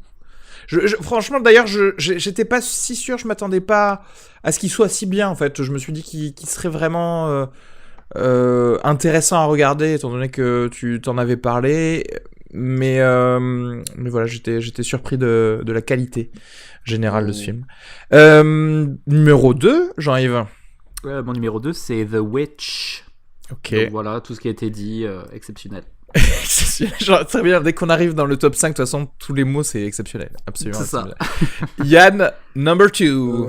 Numéro 2, Sully. Sully. Ah, tu l'as tant aimé que ça, du coup. Ah oui, je vais retourner le voir, s'il passe encore dans quelques salles, j'ai vraiment beaucoup aimé. D'accord. Ah oui, toi, tu vas en profiter pour faire... Ceci dit, c'est vrai que c'est un film qui mérite, ne serait-ce que pour une petite analyse de la technique, un rewatch, parce que c'est vrai que on va le redire, mais pour avoir la même histoire plein de fois dans un film et te dire je me suis pas emmerdé, et presque on a envie d'analyser comment il nous l'a fait pour le présenter, en fait. Et surtout sur 1h30, c'est-à-dire c'est une durée très courte, des récurrences aussi serrées, non, c'est incroyable, je trouve. Ok. Number 2, Arnaud. Et alors, je crois que je suis le seul à l'avoir mis dans mon top. Yes. Mais numéro 2, c'est The Assassin de Houssé Houssienne. Ah, pas vu ça. Et et effectivement, je l'ai pas vu. J'étais à 2 doigts de pouvoir le voir, mais malheureusement. Et alors, je sais que c'est un film un peu clivant, mais en fait, c'est le seul film que je suis allé voir 3 fois au cinéma cette année. Il m'a fasciné pour plusieurs raisons. C'est à chaque fois que j'allais le voir, j'avais l'impression de voir un film différent, en fait. C'est-à-dire que c'est une histoire assez complexe. Il m'a fallu 2 visions pour bien comprendre l'histoire. Donc, au début, je l'ai regardé presque comme un puzzle. Ensuite, j'ai été quand même fasciné par sa composition, par la manière de filmer l'action qui était très novatrice. Et la 3e fois que je l'ai vu, c'est là où je l'ai trouvé le plus émouvant, où j'étais proche parce que je comprenais sans doute mieux ce qui se passait aussi. Et c'est assez difficile d'en parler. C'est vraiment un film très très asiatique dans sa narration, qui suit pas forcément les codes de narration du cinéma occidental. Et je pense que je pense vraiment que c'est un des meilleurs films que j'ai vu cette année. Voilà. Bon, clairement, à voir pour nous. Personne d'autre l'a vu, même Yann, tu l'as pas vu? Ben non, je l'ai toujours pas vu. Je vais essayer de le rattraper également. Et du coup, genre, il y a plein de petits films comme ça que j'ai manqué. J'ai pas vu Diamond Island, j'ai pas vu Patterson, qui sont des films de toute fin d'année, tu vois. Ouais. Need Your Name encore. Je suis un peu pareil, ouais. Très bien. Et ben, on peut terminer par le number one. Number one, pour moi, c'est Hunt for the Wilder People. Donc, on rentre encore une fois dans de la technicalité. Parce que il est sorti il y a longtemps. Il est sorti cet été, en fait, dans les écrans néo-zélandais, américains, etc. Il est achetable sur Amazon, mais en France, je sais même pas s'il y a une date de prévue, donc je peux pas vous dire. Et c'est un film qui est une... comment vous dire ça ? C'est une sorte de portrait de famille néo-zélandais d'un petit garçon qui se fait adopter par Sam Neill et sa femme, un couple néo-zélandais qui vit dans une petite ferme à côté d'une forêt, de la forêt d'Elf. et c'est vraiment génial. On peut pas s'empêcher d'avoir le sourire pendant tout ce film qui allie à la fois des petits moments de farce, des petits moments émouvants, des petits moments de coming of age, tu vois. Et voilà. Pour moi, oui, c'est mon premier film, ouais, parce que le retour en force de Sam Neill au passage, qui est incroyable. C'est vrai qu'il avait, on l'avait laissé depuis pas mal de temps, et voilà, Taika Waititi, dont on avait parlé très rapidement, parce qu'on avait parlé de What We Do in the Shadows, que j'avais vu justement dans l'année, ouais, qui était très très drôle. Qui est un des vampires d'ailleurs dans What We Do in the Shadows. Tout à fait, et qui joue d'ailleurs dans ce film, il joue un prêtre, il a un rôle très très court, mais très très drôle. Exceptionnel. Et voilà, je pense que c'est vraiment quelqu'un qui manie le sens de l'humour, mais clairement un sens de la narration par des actions des personnages qui sont vraiment très intelligents. Voilà. Puis qui joue avec les codes aussi, qui a cette manière très intelligente de répondre au cinéma américain aussi, sur tous ces clichés qui sortent de poursuites, de ce gamin qui est un espèce de fan de Tupac et de Scarface, mais tu sais pas vraiment pourquoi, et c'est vraiment, je crois, le best feel good movie, je crois que j'ai vu sur peut-être les 2 dernières années, quoi. Je l'ai vu 2 fois, et je sais pas pourquoi moi je suis persuadé que ça pourrait sortir en France et marcher, parce que c'est tellement cool, c'est tellement drôle. Voilà, c'est un film à voir de toute urgence pour passer une bonne soirée à se marrer, quoi. Complètement. Non, moi les juges ont tranché, hein, tu n'as pas le droit de le mettre dans ta liste. Ouais. Moi je l'ai pas mis perso parce que j'avais... Non mais date de sort, franchement. Et moi je l'ai même pas vu parce que c'est de la triche. Franchement, d'accord, je l'ai vu il y a 3 mois, et sur Allociné France, enfin Allociné c'est français de toute façon, il y a marqué date de sortie prochainement. Excuse-moi, le monde, la mondialisation fait effet. On n'a pas le temps. Là, j'ai le Blu-ray à la maison. Là, tu vois, qu'est-ce que je fais ? Genre, je le compte pas pour 2016. Qu'est-ce qui se passe ? C'est pas de ma faute si genre je sais pas qui, là, genre Pathé ou je sais pas quoi, n'a pas encore acheté les droits, ou si toujours ils sont toujours en pourparlers là. Faut arrêter de déconner. Bon, à Jean-Yves pour son number one. And my number one is Suicide Squad. Et juste parce qu'il a une nomination aux Oscars, donc en fait pour moi les Oscars c'est terminé. Voilà, Suicide Squad de nomination aux Oscars. Ouais, pour les FX, non, un truc comme ouais, ça. non, pour make-up et coiffure. Oh, donc voilà. Normal, pour les coiffures. Ouais, c'est drôle. En fait, c'est tellement drôle que voilà, il faut le dire. Jean-Yves, là, c'est inattaquable. Franchement. Et donc, non, pour être plus sérieux, Manchester by the Sea, évidemment, pour tout ce qui a été dit, parce que c'est le film qui m'a foutu la plus grosse claque cette année, voilà. Ok. Yann. Number one, Yann. The Strangers, donc, comme je l'avais dit, hein, qui est vraiment mon numéro 1. Et oui. Et moi, mon numéro 1, c'est Manchester by the Sea. Oh, putain, 2 numéros 1 qui sont les mêmes. Oui, c'est vrai que j'avais pas fait le recoupement. Donc, est-ce qu'il y a des films qui sont... combien de films sont dans les 4 top 10 ? D'ailleurs, il faudrait faire un recoupement. Alors, je pense qu'il y a Elle, Manchester by the Sea. Giulietta, non ouais. Non, Giulietta, je crois, ouais. Il n'est pas dans le mien. Non, il n'est pas dans le mien. Et Sully, peut-être. Moi, je l'ai pas mis, Sully. Non, il a pas mis... ouais. Et The Witcher, est-ce qu'il a pas mis ? Mademoiselle, il est pas sur les... Non, pas du tout, on en a parlé, mais on en a tous vu, mais il y a que toi qui l'as mis, je crois. Non, effectivement, il y a Rogue One, tout le monde était d'accord pour le mettre en 3, je crois. Je vais éditer tout le podcast. Je vais vous faire dire oui, tout à fait, oui. Ok, et puis bon, il est temps du coup des petites mentions spéciales, mais je crois qu'au final...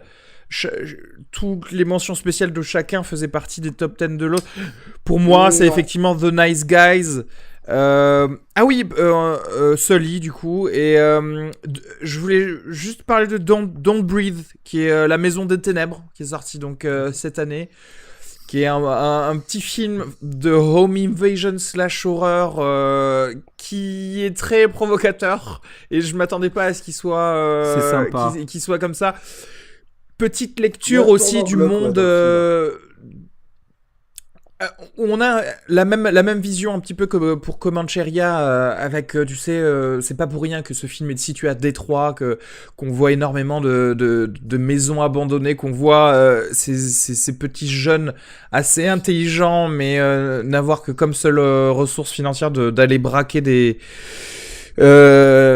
riches et Attends, tu parles de Rogue One là? Non, je parle de tu parles n'importe quoi avec des blasters, ouais. Et non, je parle de Don't Breathe et non, c'était cool. Ouais. Et je trouve que c'est en fait c'était intéressant et c'était... troisième acte clairement en dessous. Moi, je valide pas du tout la troisième partie, mais c'est vrai que les 45 premières minutes, c'est vraiment étouffant, quoi. C'est plutôt intéressant. Ouais, c'est plutôt intéressant. Après, bon, le troisième acte, il détonne un peu par rapport au reste du film, mais c'est là où je dis que ce film est provocateur et c'est intéressant. Voilà. Voilà, c'était un petit peu mes mentions spéciales en plus. Vous vouliez parler d'autre chose peut-être de l'année 2016? Jean-Yves, mention spéciale moi, mention spéciale sur ce qui n'a pas été dit. Un film français récent que j'ai beaucoup aimé, c'est Victoria avec Virginie Efira, que franchement j'ai trouvé vraiment cool. Ah, oui, d'accord. Voilà. Et j'ai beaucoup aimé aussi Premier Contact de Denis Villeneuve, qui n'a pas été mentionné, mais qui est un excellent film et qui certainement n'est pas dans le top 10 parce qu'il y a eu tellement de tellement bons films que voilà, il fait partie de ces cool sorties à voir évidemment. Et évidemment Hunt for the Wilder People qui est excellent. D'accord. Alors ceci dit... Ah non, pardon, non, excuse-moi, j'allais dire de la merde, parce qu'en fait, quand t'as mis Victoria, je pensais au Victoria, le film allemand, en fait, et du coup, je me suis dit, ah ouais, c'est vrai qu'il était bien, mais c'était en 2015, donc aucun lien fils unique. Non, mais il est sympa, parce qu'il y a plein de personnages cool, et il y a ce personnage que j'adore, de l'ex-mari qui devient célèbre, parce qu'il a mis au goût du jour toutes les histoires, parce qu'en fait, dans le film, là, elle est avocate, et elle se rend compte qu'elle a un ex-mari écrivain wannabe qui en fait publie sur son blog toutes les affaires de sa femme, et en fait l'idée c'est qu'elle perd son procès, que du coup le gars devient encore plus célèbre. Enfin, c'est plein de situations marrantes comme ça, j'ai trouvé ça plutôt divertissant. D'accord, intéressant, parce que c'est vrai que mine de rien on n'a pas parlé trop de films français, même si elle rentre dans techniquement le film français, mais il n'y en avait pas beaucoup, en tout cas, dans mes top 10. Yann, des petites mentions spéciales, des petites choses Moi, la grosse mention que j'avais, c'était The Nice Guys, hein, très au-dessus. Comme je disais, moi, j'ai beaucoup aimé Merci Patron aussi, le documentaire de Ruffin. J'ai hésité, moi, ça.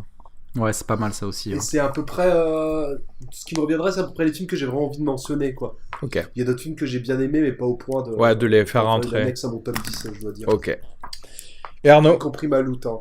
Ah oui. Maloute, c'est cool aussi, ouais. Arnaud était plus sérieux, attention. J'ai mes numéros 11 à 15, du coup. Oh là là, c'est Richard, quoi. Après, il vient de me parler de Hunt for the Wilder People.